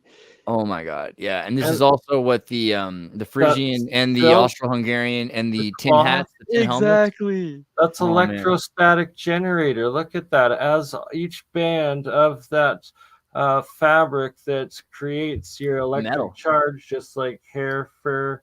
Anything these are strips of metal that are all laid together. Exactly, the exact opposite in that geometric amplifier fractal, like into your head, way into your aura or consciousness. And it makes you look like you have a elongated skull and you have red hair sticking out the top of it.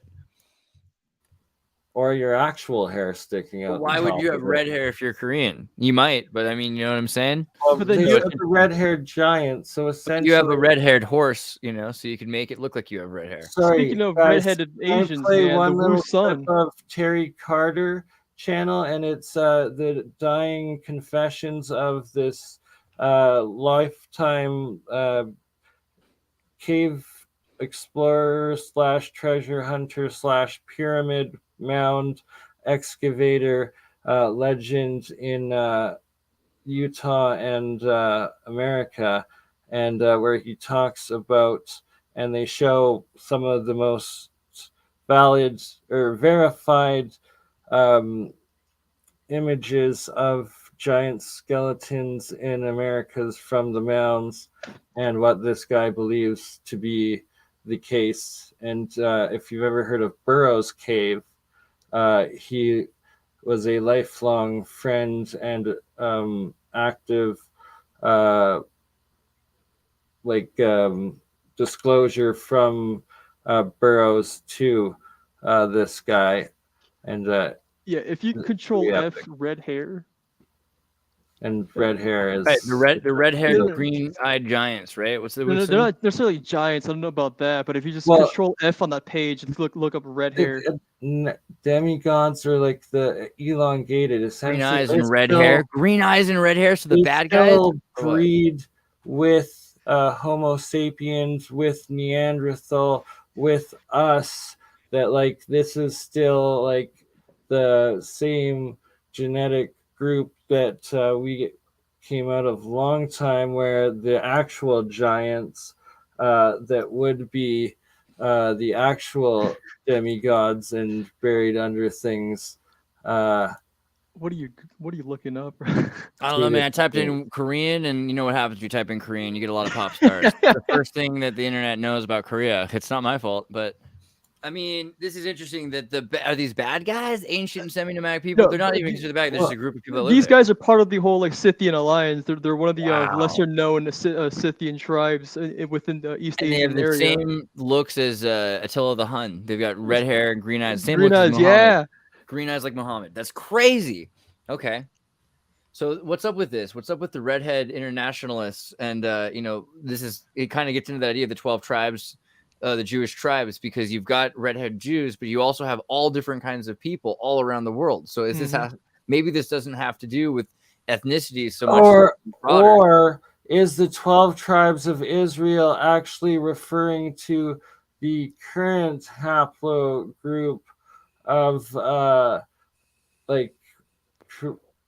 European Christian Muslim? I'm thinking it's bigger. I'm starting to think it has to do with survivors of Atlantis. Like, was Noahide flood a reset of people and global trade after?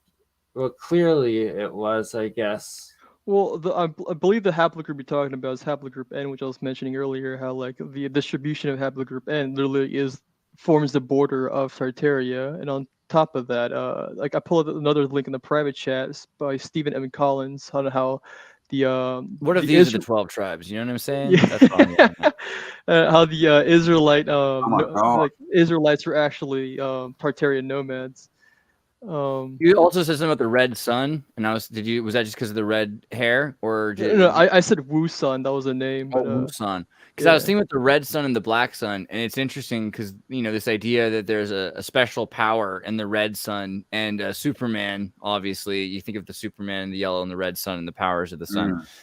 Do you think there's something to this like magic of the sun energy? And a lot of what we heard at the beginning of the Tartaria thing about EMF shielding was that this armor was not just for swords. It was to protect us against solar flares or volcanoes or absolute psychic attack too. It's a complete Faraday cage around your entire body, including your head. Like they make fun of wear a tinfoil hat. But if you wear a tinfoil hat, a lot of people that are hypersensitive actually get relief, and just as high number of people suffering from such conditions as schizophrenia also get relief from the tinfoil hat, such as like Rex makes and stuff. All I know is 7th century Korean aesthetic is so my look. Like this is how I want to dress all the time. The royals were making that same Thanks, Cam. technology and coverage into those fields, but with an investment of gold and silver, the most precious, costly metals and materials, and doing it in this technology way that it's like there's all super chat trophies for the next 24 hours will go towards giving me this outfit. Oh my god, it's like psychic warrior technology. Let's do a fundraiser. God, Skeletor, you guys remember Skeletor in the Masters of the Universe? Jay Dreamer says like a lot of this stuff is from reset events, plasma events, or whatever they are. This is the outfit I want the most. So they to do with never wear anything else. Dude, ultimate Skeletor you power. Look right at home at a Rothschild ball with that, man. See, but it's got some Indonesian Filipino vibe. It reminds me of the Filipino helmets, if you remember, like the Filipino crowns. Or are they not demons? They're just demigods. Bali do it as well. Have you seen like the Thai crowns are really insane? Yeah, they really follow the same idea. They're covered in jewels, which are crystals, which are resonators inside these gold freaking. There's no way that's not magic and technology. Ray antenna. So was that a control device to control the king? Exactly. Was the king getting his command somewhere else? On your crown chakra, the crown on the crown. Look at that freaking, and the weight of gold and gems, like that value that they're putting into turning into that fractal array antenna geometry. Like how could it not? How is that not connecting to your halo of your consciousness and literally giving you a golden jewel antenna? Who are they talking to? Your aura. Who are they connected connected to to, the right? spirit realm, the Israel, higher essentially. consciousness, like all of us. Who knows? Gunwu just posted this. This is That's juicy. why they were rulers. The 10 tribes of Israel essentially vanished from their former kingdoms, Israel, circa 721 BC. They've been a powerful kingdom in the Eastern Mediterranean region for centuries prior to that time. They'd been allied to the city-state of Tyre, Sidon, etc. Tyre, I always like to consider as Tartaria, but that is a Phoenician city along the coast near Tripoli. In what historians now call the Phoenician Empire. Excuse me. Their alliance dominated the ancient world's maritime trade routes, and from the time of King David onward became a powerful military power on land as well. They were exceedingly blessed by God. Nice. During the times of King David and Solomon, but a long succession of sinful kings led to a steady decline in their strength and influence of the kingdom of Israel. Imagine if history books were taught Solomon this was way. the time of the Scythians. I know, right? Where they're like, George Bush was a great president, but a lot of sinning led to the decline of the American empire. During an approximately 20-year span between 740 to 720 BC, the 10 tribes of Israel went into foreign exile into several waves. At the beginning of this period, the Assyrians took captive the tribe of Naphtali and the Gileadites, tribe of Gad and Reuben, and half of the tribe of Manasseh. By 721 BC, all of the 10 tribes of Israel who had formed in the northern kingdom of Israel had been removed from their lands. While their house of Judah remained in the promised land for a time, many have puzzled over the fate and future of the 10 tribes of Israel. Where did they go? While the Bible foretold the tribes of Israel would scatter literally to all four directions, the remainder of the article is devoted to connecting many of the exiled tribes of Israel to one of the largely ignored confederations of tribes, which emerged afterwards in the region of South Russia, the Scythians. I mean, there's a lot of evidence for this, actually. I like this. So they're hiding and trying to like make the least relevance out of the most important connecting facts of this global Tartarian, just human civilization that everybody was traveling and living like we are now, essentially. Did you ever read The Secrets of Nim? Not the movie. The movie's amazing, but you got to read the book, because the book, it's about the National Institute of Mental Health, and you get really deep into like the idea of creating these genetically modified mice, which are basically transhumanists. And this is the idea of Atlantis, of creating us, where we're able to finally think for ourselves. So the rats are thinking, okay, we need to destroy everything we have that belongs to the humans so that we build a completely new society that's erased of everything that came before it so that we don't become doomed to repeat it. Sound familiar?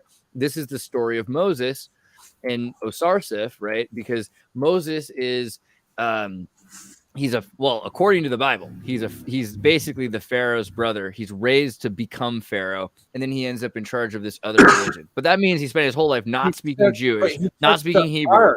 No, he's raised by the Egyptian royals. He can only speak Egyptian. Yeah. He doesn't speak Hebrew. Yeah. That's an important fact about Moses. He took the ark out of Egypt, and he took the people out of Egypt, put them in the desert for 40 years, so they forgot who they were in their culture. The technology that powered the pyramids. Like by the time they got back, they didn't remember the covenant. Yes. They couldn't, but they also erased their culture by taking them for 40 years in the desert. They forgot who they were. By the time they got back, they had no idea where they were. That's like in exile, like a civil war, like what happened to Gaddafi, or like. But it's also what happened in The Secrets of Nim, because the mice, they're thinking, okay, well, if we were to start our culture over, we need to erase everything before it. So forget all the other gods. We have but one God. You know, this whole thing of Osarseph creating the monotheism to replace Autonism, right? Autonism is Akhenaten. He's got his whole religion of there is like one God, but it's not. Was there this time of demigods existing like essentially with humans, where it's like we were either their like slave caste system, or like we were earning our own freedom out of it or something like that, like, and then they're just all the stories say that people brought technology in, right, and they're always to different people, and then they seem to disappear. Maybe they just left people in charge, and they were just spoiled rich kids, right, who just turn into assholes. I mean, look what we see today. You see rich kids, right? They're, put them in charge of anything, and they just become psychopaths. Well, you got to get back to those elongated skulled folk that are depicted as the kings and queens and documented everywhere. And no, Lukey's still there. We lost. We lost Andreas. We lost Andreas.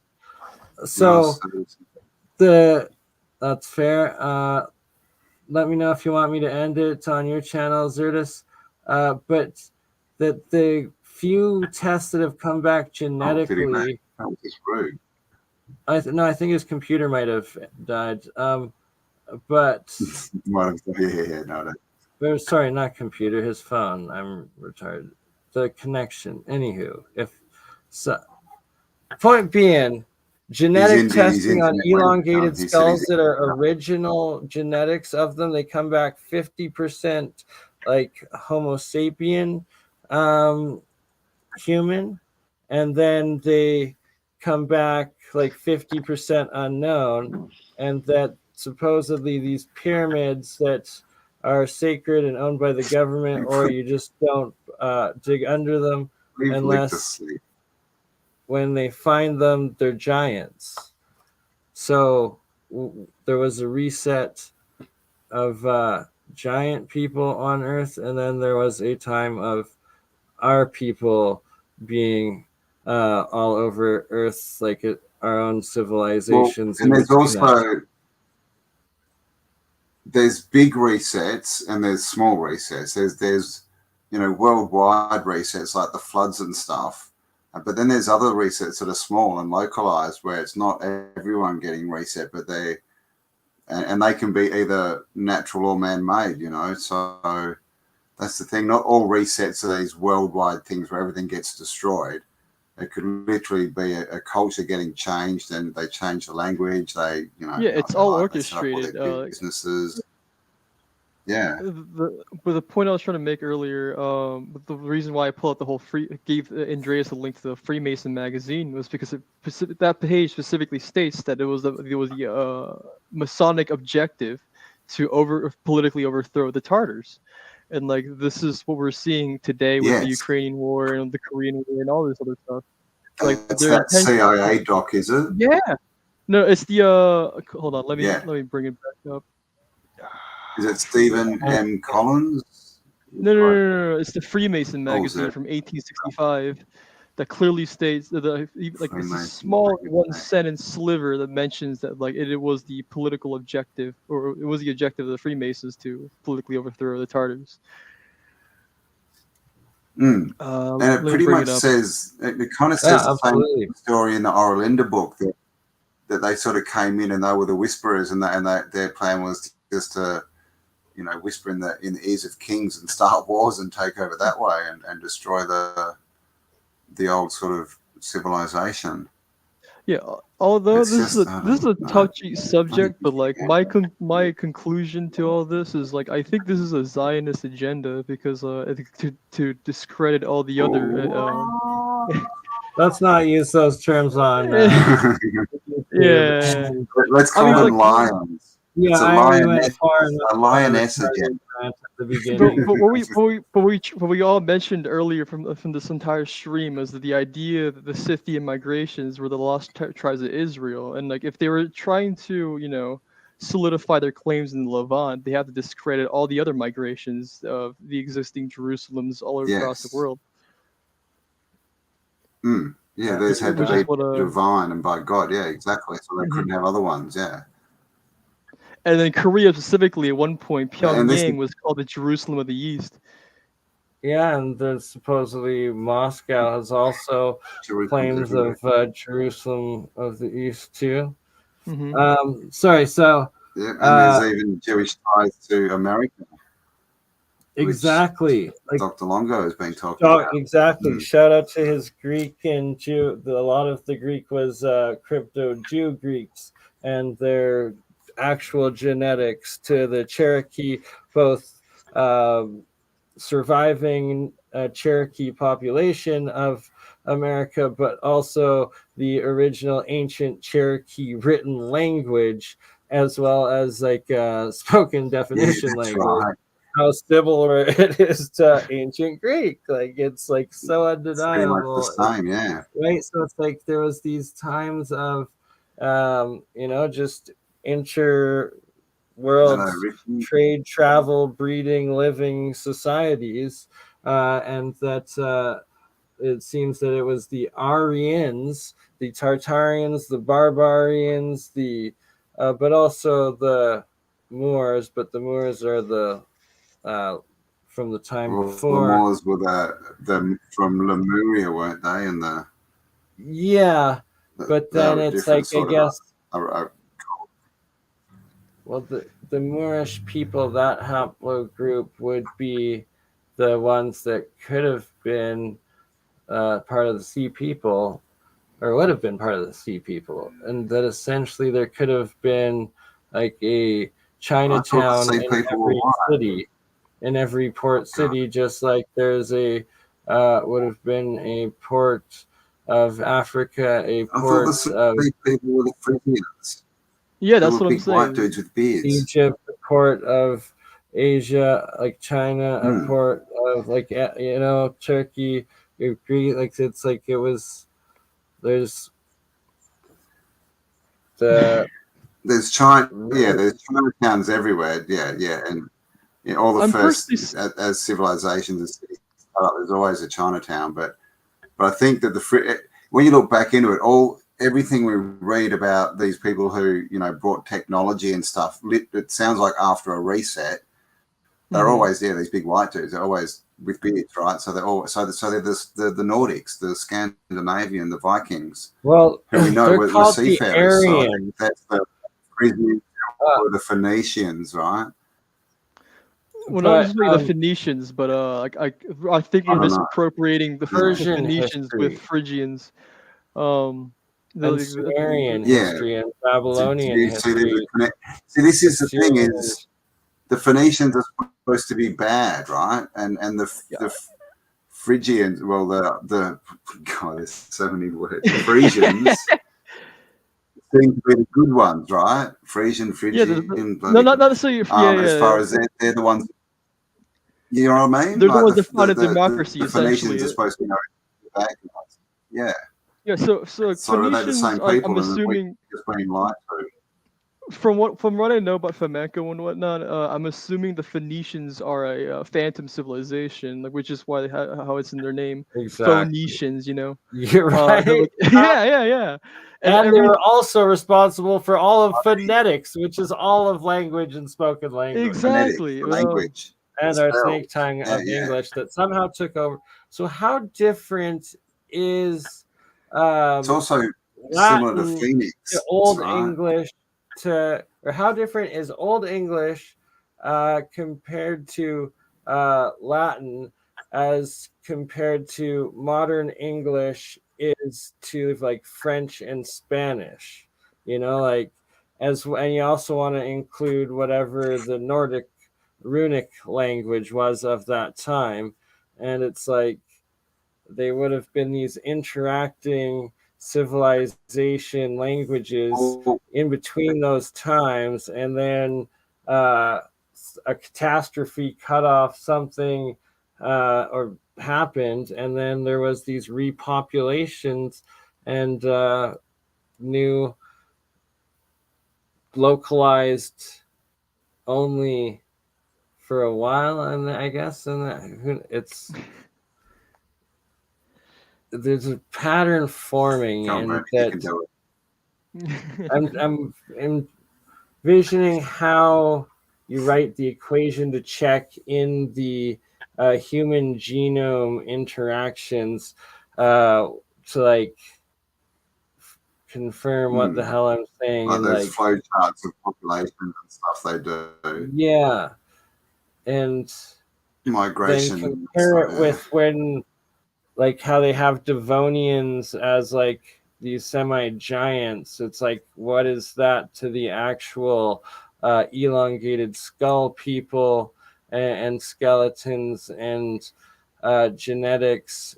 And then compared to, we have the primate of the chimpanzee, well, if there was these megafauna, other mammals, and these elongated that were like 9 or 10 feet tall, supposedly, and that they had double the cranial size, which is absolutely different than our current one, how different they are from each other, and what would be this other, whatever the heck, demigod or god that created us, that we are small fractals of, is, I guess. Oh well, so like I remember, if you look like, into on, the Greek stuff, they talk about the Hyperboreans. I mean, it sounds like Hyperborea got flooded out, right? And the people they had to go south, and they were more technologically advanced than us, and that's why they were the sea people, because they were coming over. The issue with all those stuff is so like ever since World War II, with the whole Theosophic societies, like the Cthulhu Society and whatnot, all this like mythological people like the Hyperboreans, Atlanteans, Lemurians, was compartmentalized into almost red herrings from what I'm seeing. Hyperborea in itself was a city state within Scythia, which I found in a map. I can actually pull that up in a bit. But it's all stories of genetic populations that connect back to the common human gene that we were as the caste genetics, as opposed to the ruling monarch or king genetics. But instead of this esoteric explanation, I'm more so under the impression that really like we're pretty much hyperbolically putting these people out of proportion. Like the Atlanteans, I'm finding more evidence are actually Phrygians, and Atlantis in itself was the the reshot. Well, everybody was Atlanteans, is what I'm saying. Well, like we were. No, but the Atlanteans are Phrygians, actually. Yeah. So Atlantis was a port city in Africa. There was a landing port to reach the New World, and eventually the Azores and in England. Atlantis was also this time of there being bigger demigod-sized humans that were building the pyramids and also living and ruling us. Maybe, but the thing is with Atlantis is I get what you're saying. It's all from one story, right? Mm-hmm. From Plato. But now we have all this other stuff being extrapolated out of it, which isn't necessarily based on anything.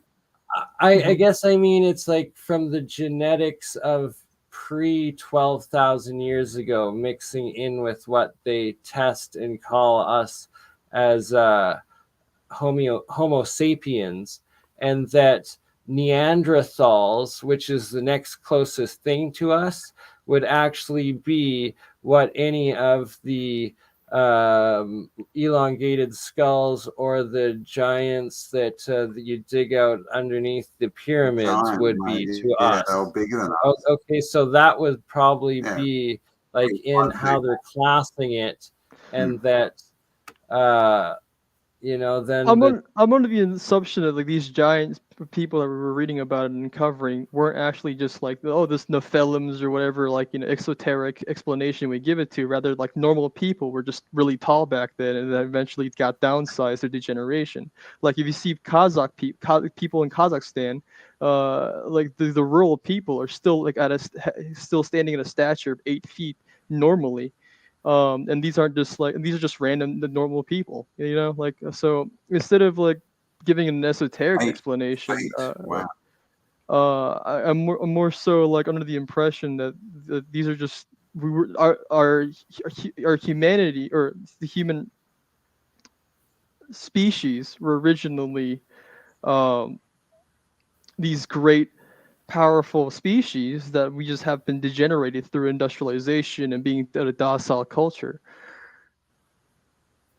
Water and food and all that kind of stuff, and environment. We destroyed ourselves. Yeah. I see what you're saying. Actually, that makes more sense. I think the reset the giants and that would have been the very closest point hundreds of years ago, right? So, and like if there was only a small people of them, they would just integrate into society, and they'd kind of disappear. So now we have short people and tall people, and so it's the time of when you go to a tribe, right? They're all pretty much the same height, right? They're all the same stature, aren't they? Like tribal people. Yeah, there's a very viral Reddit post that I've seen, but it's normal Kazakh people sitting next to Kazakh people sitting next to normal people, and they're standing at around 7 feet tall. They're a whole head height above the average 6 feet tall people.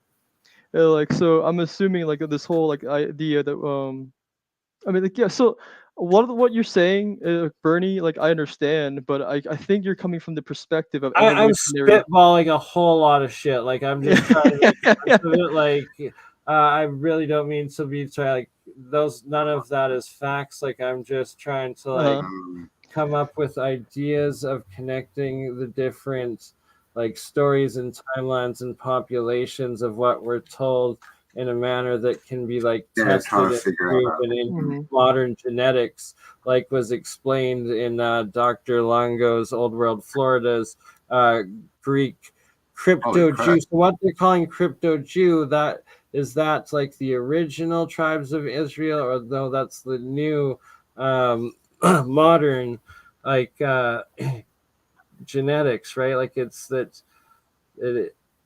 they're hiding a lot within the genetic codes, and that the truth is being found essentially, and it's a way to get the truth out of like the whole past of what we are and used to be, and what like all of humanity, that like we probably all existed in the same consciousness, but as giants or something in a past age of the sun, which would have been a past cycle, and that there was dwarves, giants, and probably regular men, but we're also told it was Tolkien world. Degenerates. Yeah, pretty much. That's the biggest lie, is that we're all the same. Then there's only one species here. Yeah, clearly, exactly. There we go. So, sorry, can I play this Terry Carter, who, if you don't know who he is, he's like a channel been around documenting treasure hunting, digging up pyramids, finding giants and golden tablets throughout Utah and the U.S. for a good 15 years now. And this is him interviewing the Brewers Caves closest friend and associates, dying admissions and beliefs and discoveries that he was willing to talk about and give. And supposedly all the pictures and the drawing replicas of it are what was actually, or the drawings were actually done by John Brewer himself. Sorry, Andreas, if I'm trying to enter you at the same time, I'm going to not click you. It's not on a live stream, right? But yes, back to the John Brewer dying cave story and disclosure and what they've found. Video that he did for us that he wanted to share with us, and sadly it wasn't too much longer after this. Wait, so these are legitimate photos? Not Photoshop? Robert helped uncover some giants that they'd found. Supposedly. And because of that activity in his life, that drove him to research and figuring out who these giants were. And so a lot of this video is some of his research, some of his findings about the Nephilim. So with that said, Robert, I'm gonna miss you and thank you for sharing what you have shared with us. And I hope you guys enjoy this. Thanks. So I'm with Robert Shrewsbury. He invited me to come down and talk with him, and he's going to share some information about some giants and things near where he lives and some things he had some dealings with. And with that said, I'll just let Robert tell the story, because it's something I've been interested in a long time, but I never have really known the whole story, and let's just see what happens here. And with that said, Robert, take it away. Well, the first time I met John Brewer was when I was in my 20s. I was pretty young. And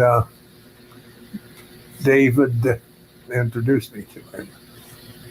And he asked me to help him because he says, Johnny Brewer has this cave and I'd like to have it. And we could work together and we could have it.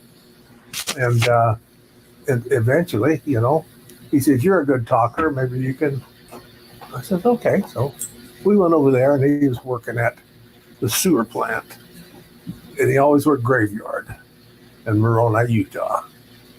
And so we started that. We would visit him periodically over a period of years. And finally, when I moved to Los Angeles. There was a lot of good work there.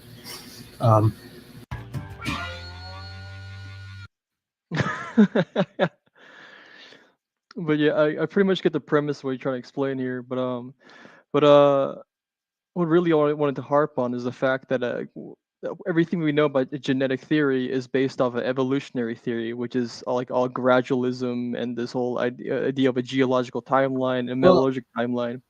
But what I'm saying that there's essentially both what's documented in the religious texts as genetic types peoples, that it's actually being proven as exchanges between our peoples and species, and then some other that were written that they ruled as kings, and that these kings ruled for thousands of years, and that there were these slaves. Yeah, and the sons of Anak. Yeah, I know what you're talking about. But there's also that on top of the fact that like I don't know how much we can take the empirical science perspective on this, like how much we can take that seriously, mainly because the whole evolutionary theory is based off of theosophy. It traces back to the 1800s and Alice Bailey and whatnot. Because it's all transcendentalism, really. It's the idea that one species through a raising of consciousness could elevate to a higher species, which time and time again we find out is not possible, even genetically. What? So like it's the Tower of Babel moment. Yeah, pretty much. But yeah, Charles, like I mean, yeah, like everything we know about evolutionary theory is pretty much based on eugenicism, because on all that it's all late 1800s ideology of the superior complex of people trying to prove. Have you ever bred a dog? Sorry? Have you ever bred a dog? No. Have you ever bred plants? No. Then you don't know what genetics is.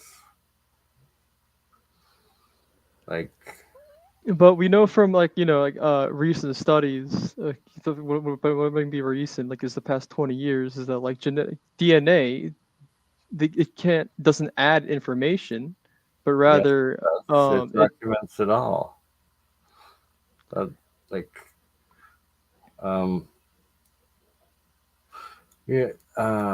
don't know how to explain it right now, but it's like there's a lot of science and documentary, like just the whole like field on like how genetics works. Like but everything we know about evolution is rather the observation of adaptations.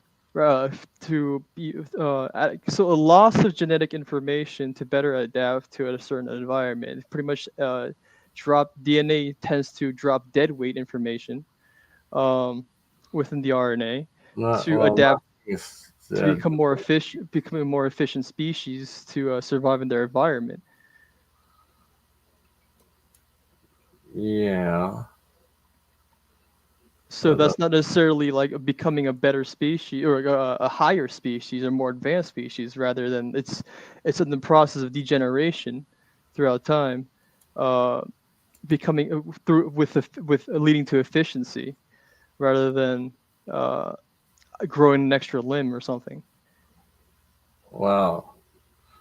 if God is like creator of all and we are a fractal of it in its image, and then you've got like the animal kingdom and the plant kingdom, so that would also be part of existence, life, the simulation, the energy, the universe, the everything. That you had demigods mixed as giant humans, but like animal, birds, reptile, different heads and stuff.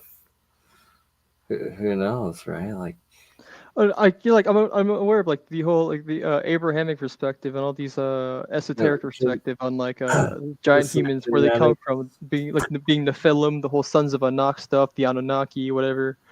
Like this idea of a celestial extraterrestrial being coming down to Earth, breeding with humans to create a super species. Yes, but that's adding genetic information, right? But then but what we see throughout time is the degeneration of genetic information being lost, and like how people are, we can observe this today actually, how people are just getting shorter throughout time, and also the loss of testosterone. I've seen some pretty tall people too. But the giants, there's lots of pictures of them. I'm aware, like I completely believe they're real, right? Well, like but what I'm trying to, my point what I'm trying to get towards is the idea that evolutionary theory is entirely bullshit and it's based off of theosophy. Yes, I'd agree with that. Because like even like so the whole evolutionary theory, its origins comes from Darwinism, right? And like the Darwinism itself, the whole book that he made, Origin of Species, yes.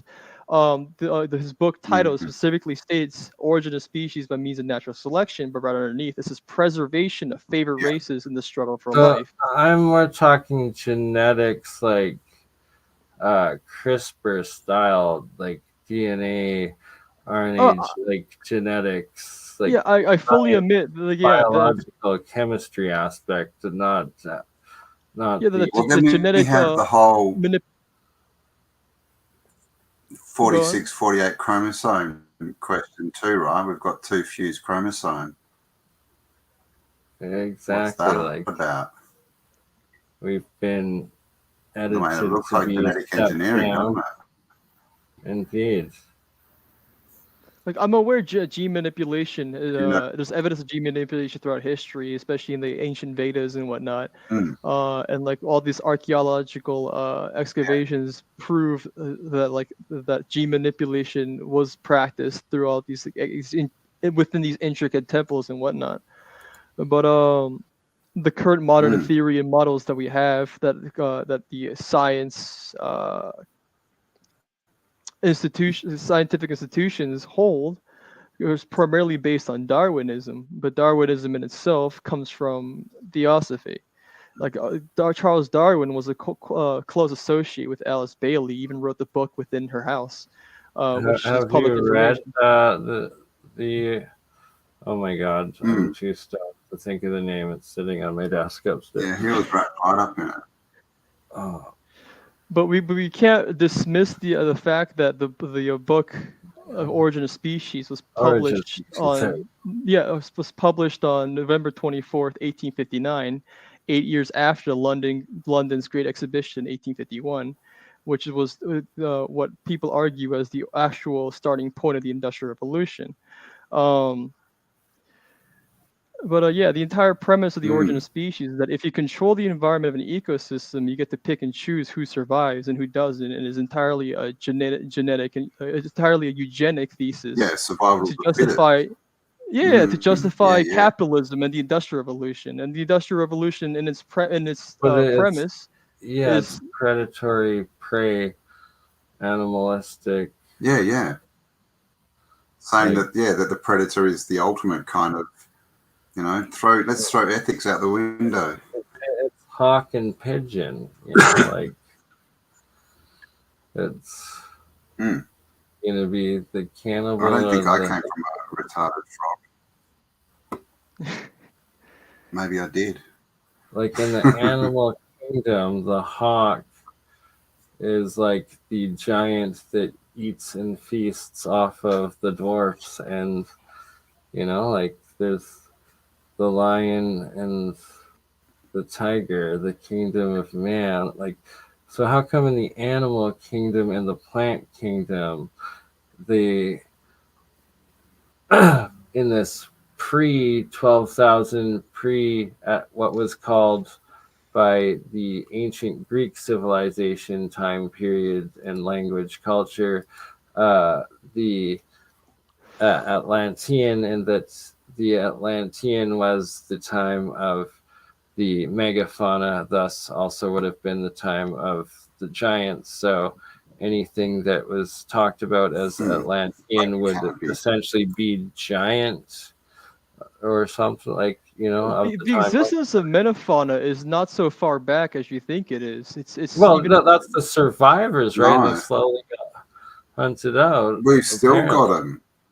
Exactly, and they could be easily underneath us or next to us or above us, and that.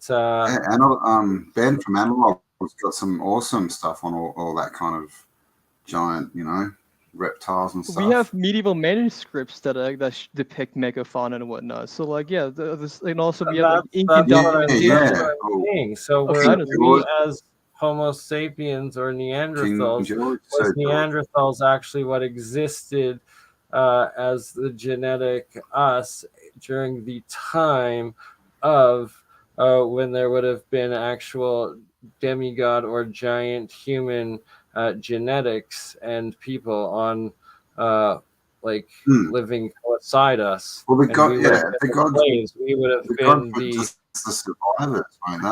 When they talk about the caste people, it's like, what were these, like something in between, almost had our souls and almost who knows? I'm just spitballing. None of it actually like. What are you saying? If it resonates with you and you can make something out of it, great. If not, do you know about the blue blood though? This guy's got the Dead Man's talks about Brewer's Cave in America. Have you heard of Brewer's Cave? No, no. I know It's about a very famous cave of where giants were buried, the Nephilim in America. The Native Americans even have a story about how they pretty much massacred the entire giant race in America. But like they went set a big fire up. That was the leftovers of like the cannibalistic low hunter-gatherers. So that's like the last survivors of the original mega giant race of the mega pyramid builders of the time of Atlantis. Yeah, and that's what destroyed the realm and caused the reset, or was it a war? Was it like, well, who knows? But that some of them, they were no longer kings and ruling us or in their numbers. They were still like just trying to survive and hunting us, still feasting off of us, and that's why we killed them all. So there's, which is the same story as the Bible, right? Exactly, that's what I'm saying. All the similarities of both the Bible and then the Tartar, like Shamatic and Scythian stories, as well as all of the native, the Hopi, and the Aztec Mayan creation stories, right? It's like it either goes back to surviving from the time of the civilization before that built all of these magnificent pyramids and structures. Who did you guys build them? No, the gods built them. It was from the time of the gods, and that they, we survived from that time before. So, like, essentially, what I'm saying is, or the revelation is that we probably did live as modern humans under giants of the time of Atlantis or the massive pyramid builders, and that the tribes of Israel would have been referring to the genetics of the Nephilim or the demigods, which could be traced as through the elongated skull genetics to the original source creation or clone that we either all came from or that started it all, or what is aliens or gods above us, who knows. But yeah, that there was a time that we were living with them openly in that time, and that they probably still could live among us or at the same times as us, just that in our modern, we've won our freedom or something from them. But yeah, exactly. You know, the simulation under, right? Like, all spitballing ideas here, but who knows? Who knows? But anyway, it's been 2 hours and I'm starting to die. So okay, Brucey bonus. I gotta play this last little piece here of the Dying Man's Wish, and he actually shows a bunch of artifacts that were supposedly from these what official history calls native peoples or the mound builder peoples, but in fact their skeletons seem to be these Nephilim bodies, and that they would have been alive during the time of the past 12,000 years or whatever the heck, or something like that. Anywho, is that all right if I play the last 5 or 10? Do you want me to end on yours now, Campbell? Or? Yep. I might be asleep. I might turn into the sleeping autodidactic, but we'll see. Okay, so it's all good. You just play it. And they switched it over to Twitter, so there'll be no ads. And yeah, it's like there's several locations where they've got the petroglyph sites that also have the runic language, the Sumerian language, and the, I believe, indigenous or something like that, like the local of the time. Anywho, I'm going to shut up and play.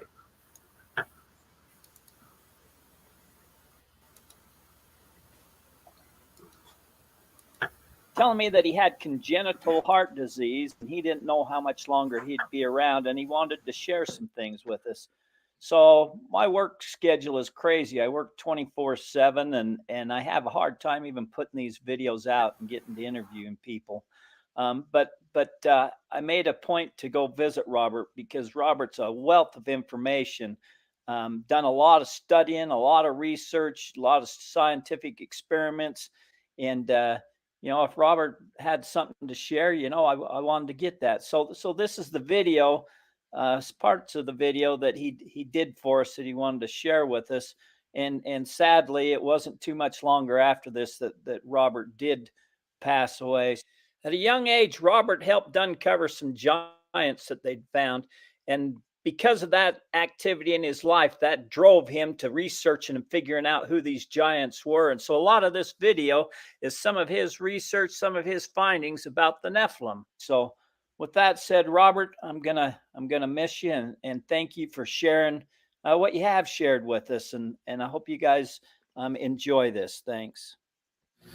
So I'm with Robert Shrewsbury. He invited me to come down and talk with him, and he's going to share some information about some giants and things near where he lives and some things he had some dealings with. And with that said, I'll just let Robert tell the story because it's something I've been interested in a long time, but I never have really known the whole story. And let's just see what happens here. And with that said, Robert, take it away. Well, the first time I met John Brewer was when I was in my 20s. I was pretty young. And David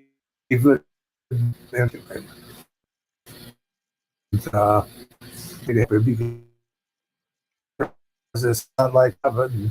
We could work together and we could have it. And eventually, you know, he said, "You're a good talker. Maybe you can." I said, "Okay." So we went over there, and he was working at the sewer plant, and he always worked graveyard in Moroni, Utah. And so we started that. We would visit him periodically over a period of years. And finally, when I moved I moved to Los Angeles. There was a lot of good work there. Johnny Brewer wrote me a letter. Well, we always corresponded in writing also because he liked us. And he says, I'm going to send you a wooden sword that I carved. And I'll send one to David. And in the handle, it takes 2 maps to get to the site. And he says, so you'll both have to have both of them if you're going to access the cave. So pretty soon there was a sword in the mail. And then later there was one for David. My sword said number 1, Robert. David said number 2, sword number 2. Anyway, so that's how that started out. But and Johnny Brewer, well, he meant well. And that's how I come across it. Just one of those things. Is it a fluke? I don't know. So those that don't know John Brewer and what he found and whatnot, can you tell us a story about that? Oh, yeah. Earl John Brewer lived in Moroni, Utah. He was out digging some arrowheads in one area, and a little deeper, and he noticed an opening. How can it be a little cave or something? So he penetrated it, and that turned out to be the cave. And there were some people in there, a woman and a man. He's about 13 feet tall. She's about 13 feet tall. I call them the Nephilim, and I got a good reason to believe it, David. And they call themselves, from what I've gathered, Wabanaki also, but that's the name of their confederacy, not the name of, because the Nephilim are not all of the same race. They belong to a confederacy. So you're saying Wabanaki, not Anunnaki? Well, that's another name for them. The same name, huh? Related. I know that the Algonquin people, I'm related to them from my mother's side, claim, and it's accepted by more than 40 tribes, that they're the oldest known confederacy on Earth. And what do they call their confederacy? Wabanaki. There was some connection somewhere, the way I look at it. And as far as Johnny Brewer told me factually on a stack of Bibles that when he was up there at one time going into the cave, there were 3 men standing at a distance from him observing him. He looked at them, and then they walked over to him and talked to him. They said, well, please don't bring anybody here unauthorized. And so then they turned, they walked away, and then it looked like he says they walked behind an invisible wall. Really? Both of them disappeared that way. Later they came back and talked to him and took him into their underground city. Do you say what he's seen in the underground city? Oh, he just says it was a very beautiful place. All the hope. He says the people in there have all kinds of powers, mental powers, to do things. So is this near his cave? It is. It's right there. I won't say that. Okay.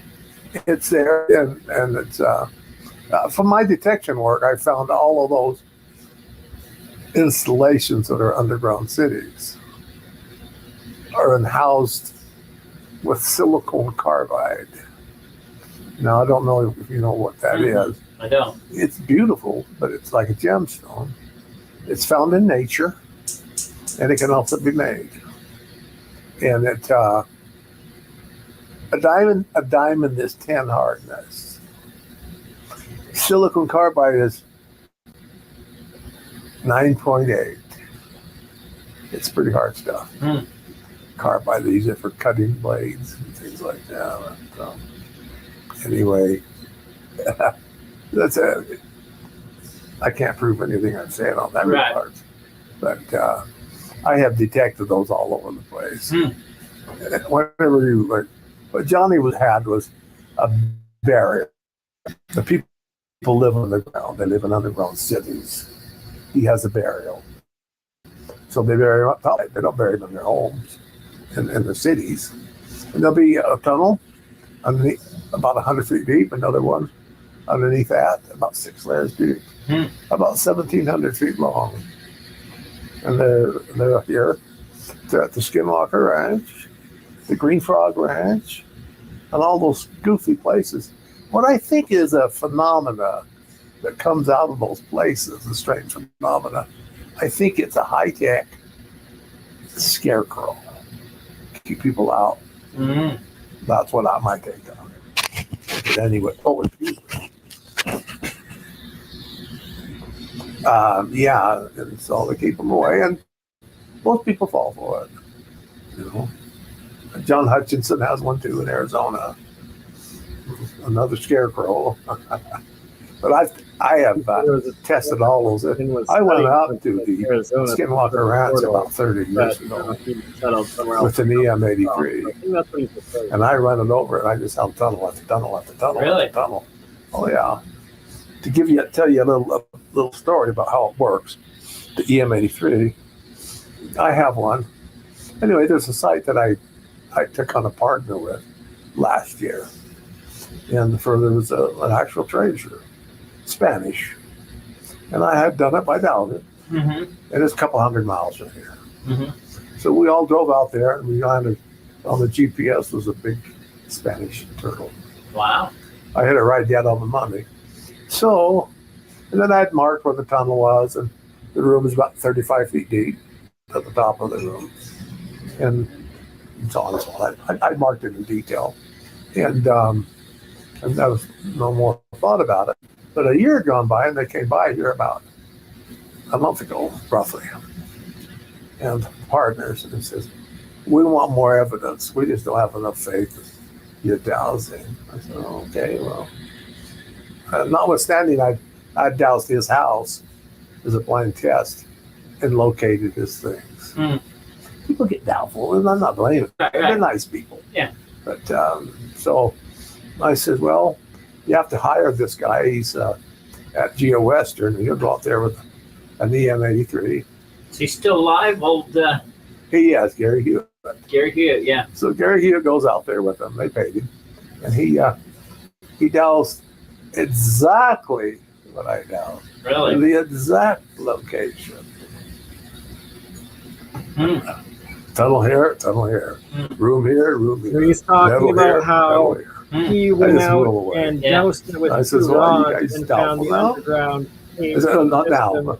And then his buddy went and got hired and went in with the LiDAR and confirmed it actually showed in the LiDAR imaging the exact same cave. But I took that same machine. He had, well, I have one like it. It needs to be red right now, so I can't use it. To the Skinwalker Ranch. I just say tunnel after tunnel after tunnel after tunnel after tunnel. They're endless. There's metals in them.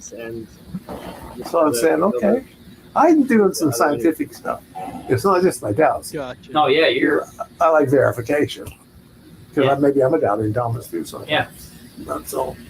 But anyway, I met John Brewer, and that's all that stuff that's come up, and then finally, wow. All right. Anything else? So you saying that they told him, please don't bring anybody here without the rite of passage. How does one get the rite of passage? Well, they said don't bring anybody. I think they're talking about the mummies. Oh. Yeah. And as far as the city, they have technologies that you can't even. You won't be able to find the city. Well, listen, did you know Charlene Hunt? Yes. I knew her really, very well. I didn't know her very well, but I've met her a few times. Sure, Gary Clifton. I asked her one time, Gary Clifton, yeah. I says, you live in Sigurd? She says, yes. I'm always looking for evidence. And she says, yeah, I do. I says, you've lived there all your life, haven't you? She says, yeah. I'm still living in the house I was born in. And she was about 80 at the time, I think, somewhere there. And I says, have you ever seen anything strange across I-70 into the foothills there to the north? And that's where she was. She'd shoot from the hip. She didn't care if you believed her or disbelieved her. If you disbelieved her, you didn't care, huh? Yeah. So she says, Robert, she says, I have seen the ground shimmy when I was over there. And then it would be a gaping hole there, like something out of Star Trek. And then these silver discs would go shooting out and then hover up in the sky. And she says, one time they were doing that, and there was a cigar-shaped one, and these little silver discs would go in and out of the cigar-shaped one, like it was a transport, and then back down into the ground. And she says, Robert, I have seen that at least 100 times in my lifetime. Wow. I tested it out. I pick up the silicon carbide. I pick up all the burials, and they can be picked up with an EM83. Again, anybody that wants to can hire Gary Hewitt. I'll tell them where to go. If they're doubting Thomas's, they got some people. They just love to doubt. On the other hand, there's so much sci-fi BS. Yeah. How do you know what to believe? Right. I always say test it. Test the water. If you want to know the truth, spend the time and the money. That's what I told these guys. So they went out there and tested it. And then they took the well rig that I had, and they drilled a hole down 35 feet and popped through the top, dropped the lipstick camera down, got a picture of it. Well, I don't think I douse. But I'm a lot better today than I was a month ago, and a month before that, and a month before that. I get better all the time. Yeah. It used to be really difficult for me to douse something that was a small target, like 50 pounds. It's not now. But something that was like tons or 1,000 pounds wasn't so bad. Now I can get the small stuff too. It doesn't matter. So anyway, that's anything else on the Brewer Cave. I'm going to give you the location today. Okay. And it's just for you. I'm not going to give Yeah, yeah. Yep. So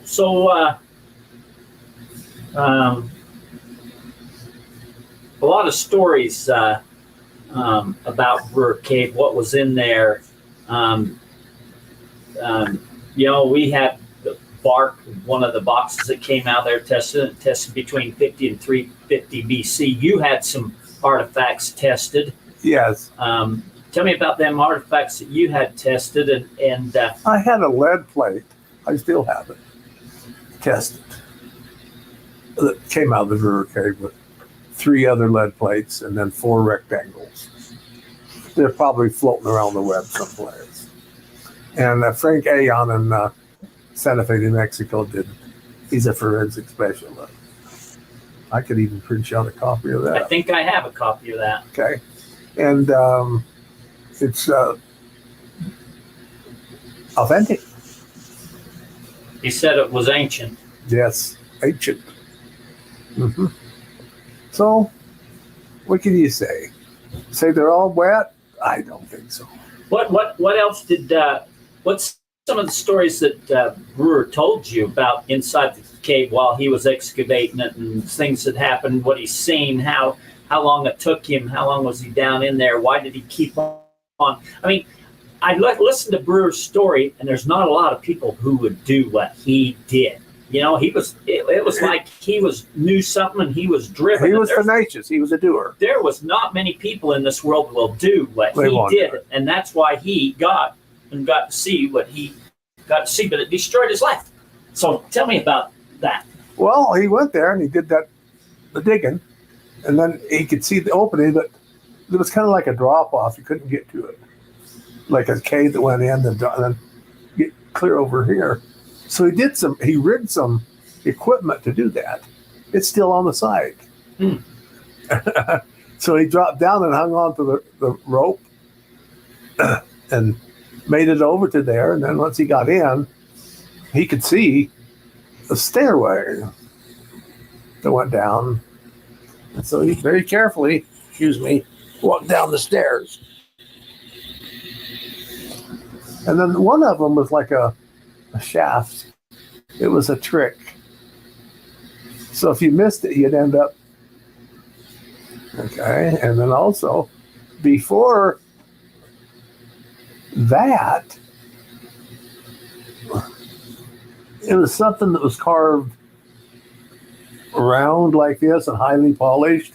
It was really big, and it went into a shaft. And if you slip on that, you won't ever. Really big, and You're gone. If you slip on it, That was a trap to keep you out. Once you got through that, that was a joke. Sorry, Right? what was then you that? I still can't had to really hear go. He had to have been a son of a gun. Heck yeah. All by himself? Yeah. He's gutsy. Yep. And so they got through that, and then he got down in there, and it was a lot of there was records, other records there too, and so he looked at them and he took some out. Yeah, oh, I know. So I know that the majority of the pictures floating around on the internet of John Brewer's stuff came directly from you. The majority of them came from you. Yeah. And so one of the things on there is because, and I know that because you gave me a copy of them years and years ago. And I appreciate that. A lot of people don't want to mention my name ever because they want to glorify themselves in self-advertisement. I'm not looking for that. But yeah, most of them came from me. The majority most of them came from Brewer to me. Yeah. So there was one in there that showed the drawing of the inside of his cave, and it showed that kind of a death trap thing right there. Oh yeah. Right at the bottom of the stairs. If you didn't know, I'm assuming at one time, that it was covered with some sticks or cloth or it may have been dirt. So that if when you hit that bottom step, you didn't know that was a trap, man, you fell to your death. Oh, you would. And so there was things like that, but I'm sure that thing would already been triggered when he got into it because he found it, thousands of years later, when it was put there, He did. But and I'm sure the Indians had found it and got in there before him. They usually cover him up because it's taboo. Yeah. So, do you know, did he ever try to explore that bottomless hole, that death trap thing? Do you know if, I don't know what he did. He may have bridged it with something and left it there. It's just been a long, I don't know. So, but he was a tenacious son of a gun to do what he did. I don't know. There ain't. Very few people would spend the time to do what he did. And that's why he found what he did, is because he spent the time. Most people would have given up. Yeah, I think he was destined to do that. 100%, I believe he was destined to do that. Yeah, I think so. There is not many people who would spend the time to do what he did. Well, now, for whatever purpose, it's going to be in your hands. You want to be careful. The system could shut the whole thing down, and John Q. Public would see nothing. You need to video it first, take pictures. Oh, 100%. It needs to be shared with the world. Yeah, so you got that ahead of time and multiple copies. Yeah. Because I know they'll do that. They will not let that information out. For one thing, there's these crystal balls in there. Crystal spheres strewn around, and there's these little cups in there. They're solid with a depression in the top. And if you stick one of those crystal balls on one of those cups, it'll light up and glow. Really? Mm-hmm. If there's still thorium left in it. And I know how that works. I've even seen a NASA scientist demonstrate it. Really? Les Matthews. He showed it to me and Stephen Jepson and Donnell Adair over there in Mayfield. He took he had a looked like a pen, not that tall. On the end, looked like an eraser, but it was a crystal. And he pressed something, slid it up, and it glowed brighter than any LED you'll ever see. Really? And I said, Les, what is that? That can't be an LED. And he said, hell no, it's not. He says, no LD will get this bright. He said, that's an emerald. He says, you know how nuclear works? I said, yeah, you have beryllium and boron. Beryllium speeds up the neutrons, and the boron slows it down. That's the modulator. And he says, all that emerald crystal is beryllium crystal. And he says, I have a little BB-sized piece of plutonium at the top, and when they come together, it lights it up. That's the source of light. There's technologies that you're dealing with that I don't think they want to come out, that would be hushed up if they did excavate it. Just keep that in mind. I've done my research. Yeah. And but anyway, it'll be interesting. So I know that Brewer was always looking for a big repository on the west side of the valley here, because he found a map. There is one. He found a map in his cave that said so, and you know, you talk about that. He had a map, and I don't have that map, that shows 7 locations. Okay, and he tried to get into that one. He did make it to the entrance, and he saw typically those crystal spheres on the floor, and then big tall doorways. And he made a few footsteps in, then he had a bad feeling about it. So he got out of there. And then there's another one above Mount Pleasant. I can tell you where that one is.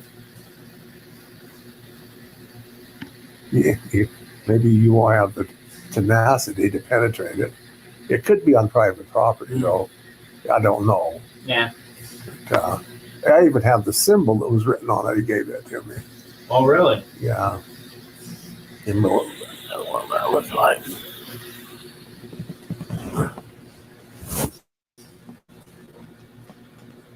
They all have a symbol over them, and the symbols are not the same. They're different place to place. They don't have a piece of paper to write on their head.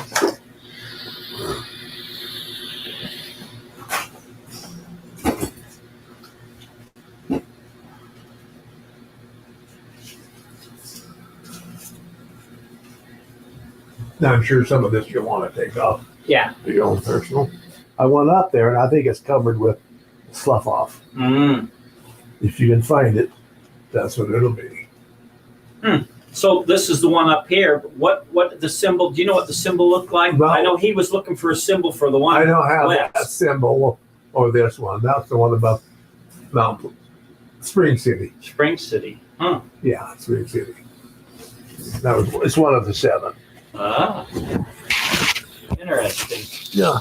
Here in this valley, there's been some people who have found them, and then they've been collapsed in, or some of these tunnels, or dynamite. They stripped some of them. They stripped them. They took them out. Yeah. Oh. Oh, yeah. They take them. Yeah. I'll tell you a secret. I can detect them, and you know that. Yeah. And they're in a lot of places. Nevada, Arizona, Idaho, the Philippines. Yeah, that's what the Japs were robbing. Oh, really? And that's what the Spaniards were robbing. They were robbing the burials. That's how they got their loot. That's why you detect a Spanish treasure, I can detect it. I can tell it from that because the Spanish treasures have a signature. Everything does. For example, if I'm looking for a Spanish treasure, I don't set my system for gold. I set it for gunpowder. Ah. They all have it. And 9 out of 10 times they'll have bronze cannon. Once I got that established, then I check it for gold and silver. But the ones that they did around those tunnel areas have platinum in them and gems of all sorts, rubies and emeralds and sapphires, and because they were taking the stuff out of those burials. And they found one early on that I read about in Bolivia, and it was so wealthy that it raised the average European's wealth, called Cerro de Oro. raised their wealth about 8 times. Really? So Because inflation, and they had to start vaulting the gold by orders of Spain. They were Don't want to spend too much. to Rome was Yeah. stolen But from they're in these Ecuador. giants. They're just local. The underground people live all over the underground. They live everywhere. And some people accidentally hit their tunnels when they're drilling a well for water. So it sounds pretty far out, but I've done over 300 blind tests and I pass it pretty good. So I don't doubt what I'm detecting because I've always been able to verify it with an EM83. And so, who are they? They're the Nephilim. In the Book of Enoch, it says they were put underground because they were causing trouble. So, it was forbidden for them to come. Anyway, well, they live underground. The way I see it. Does government want that out? Of course not. I don't think they do. They don't tell us about it. Yeah. Well, I'm not trying to be sci-fi. I'm trying to be realistic with what I know and see and understand. Right. So, well, are you ready to get the information on the location? Yeah. I'll have to go in the other room. I may have to. Oh, snap. Link it out to have my snap. You kind of lost me like halfway through that video, man. It was just like, it just felt like I tried to follow pretty hard as I could, but man, it's just the way old people talk, dude. It's just It's a dying man's story. You gotta, and you also have to know the pretext of how famous the Brewer Cave is, and it's Wait, how do you spell Brewer Cave? Brewer. It's like a similar parallel to the Crespi collection, the Illinois Cave collection. I'm so glad you know about the Crespi project. Tablet stories, and the Inca stones. Yes. So, as this is called part 2 still, and I have yet to show any of part 1, I am just quickly going to play a couple minutes of part 1 that I recorded earlier with Paul Cook while I finally go pee and be right back. And then we shall welcome Joy or actually, sorry, why don't I just let you take it away, Lee? You've been here so patiently. Do you want to share screen and... Oh, me? No, dude. Like I usually just like bounce off of what Andreas talks about. Like it's also 4 a.m. here, so my brain's pretty spent. I'm just chilling or whatever. Okay, if you're just hanging out and chilling and not ready to lead, then I shall play a few more minutes of part 1 while I run to the bathroom, catch smoke. How long is the string going to go for? We're approaching 3 hours. We've already ended on Andreas Zerdis's channel, and we have already ended on Autodidactic channel. And I still have it live on my Crypto Alchemist channel, but I'm about to end it on Crypto Alchemist and just keep it going on my one small little backup channel that is actually monetized on YouTube, BurnEye. But not risk my larger Crypto Alchemist channel. And we are now also live, though. Oops, sorry. Finally ending it live on Autodidactic Twitter. But we're still live on, BurnEye Twitter. We are also live on my Twitch account, on my 2 Facebook pages. But no longer. Is Andreas coming back? Sorry? Is Andreas coming back? He might come on.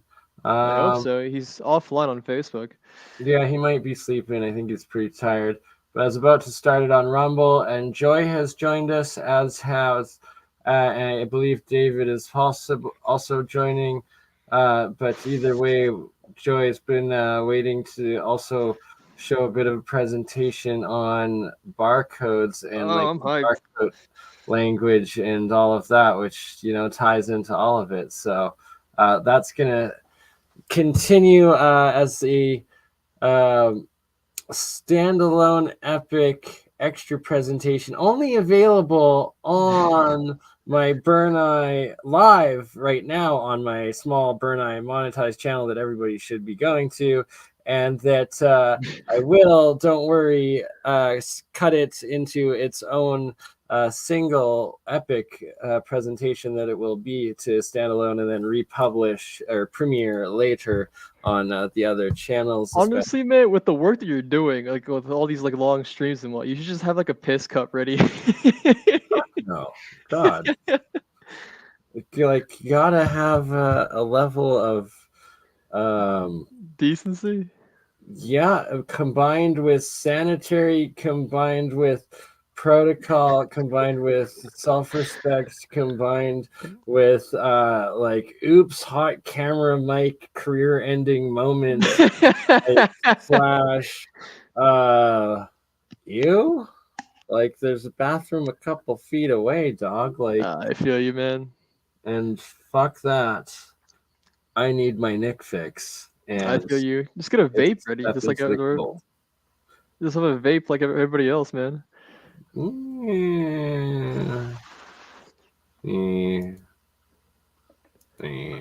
Yeah. Anywho, part one of Paul Cook, where I was explaining, going over the Grand Canyon, which we also. Oh, the Smithsonian stuff? Oh, there's so much more. There's so much more. Prepare to have your mind blown. Okay. But I need trusty Twitter because fuck YouTube ads on a live stream. Just get Opera GX. It has a built-in ad blocker. You say that, but so far, every one that I've ever come across so far has given me some sort of issue. Oof. Or like at the end demanding payment. Opera GX is completely free. Like, I mean, I'm not trying to. Yeah, a lot of the free ones are pretty good until you try to get it interoperating with the web browser based, not app based, live video streaming service of StreamYard, which is also multi-platform integrated, and that is where you'll usually lose no sound or loading issues or video or stuff like that. Gotcha. All right, here we are.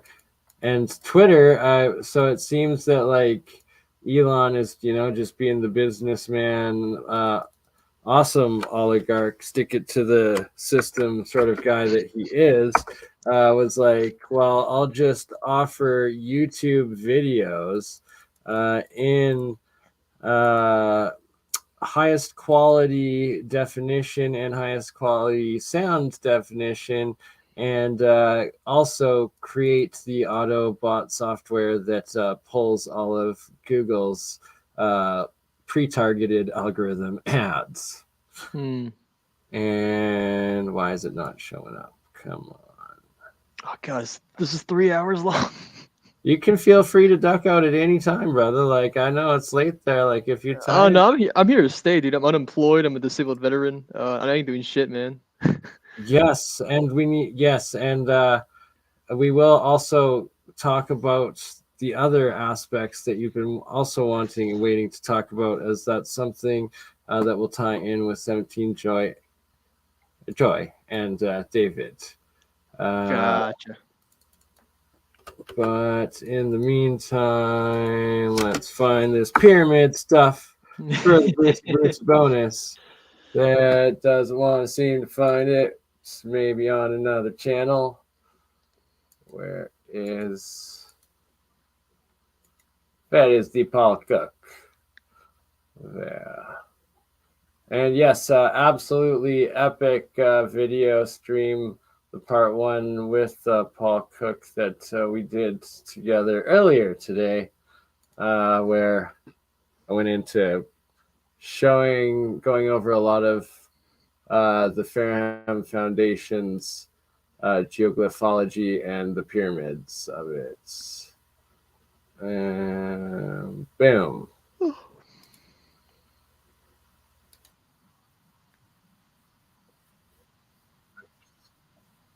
Sorry. See, burnt out, making amateur mistakes. Start playing it. It's on the wrong TV or wrong screen with volume on, not even in Twitter. Like, come on, Bernie. Here we go.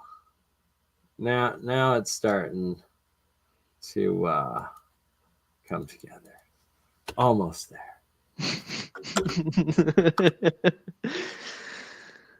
What the bloody hell? It doesn't want Paul. Why doesn't Twitter want this one? I don't know. It's not playing on Twitter. Oh, it must load it in full and edit its own copy for each one. I'm sorry. I'm just figuring out in my mind how. Yeah. No, I get it. Systems working. All right. So I guess it's too new to be on Twitter. Let's watch it. And hopefully it's too new to have it. Oh, it's staying over StreamYard. I'm so excited to announce. Oh, that was funny. Over mega structures that it looks like would have. Looking for the picture. Did it load? No, not. Oh, so is this tying to Sorry, the they would have dammed the Colorado. Sorry, what's that? Is this tying to the theory that the possibility that like the Kemet or Egypt could have existed in America? Oh, this should also be labeled, and I'll probably actually edit an hours-long segment out of this 3 hours and re-release it with Campbell as our Egypt in America part 2 or part 3 video that will be sure to come out of this. And everything that you're about to see right here is of combining combining Paul Cook, his red sandstone geopolymer blueprints, like of finding the layers that are this lost ancient geoglyph megastructure stuff material, and the Grand Canyon pyramid complex that is 100% made out of this. And yes, if you haven't seen this stuff before, enjoy. Colorado River, and that these entire pyramid structures would have been a lake city, and only the top red sandstone part would be in above water, and the rest would have been like a Venice or your Star Citadel city, canals everywhere, underground pyramids, lake civilization. And sorry, the one picture I'm looking for didn't load, but I'll bring it up in a minute, that actually shows what is called the white wall of sandstone. And it is a literal wall, eroded wall of, I think, 100 or 200 foot tall, of this white sandstone, that we see the same white sandstone at the very top of the Isis temple, and that seems to be is it man-made? Is that wall man-made, that 100-foot one? That's what I'm saying. I believe so, that it's an entire layer, and that it's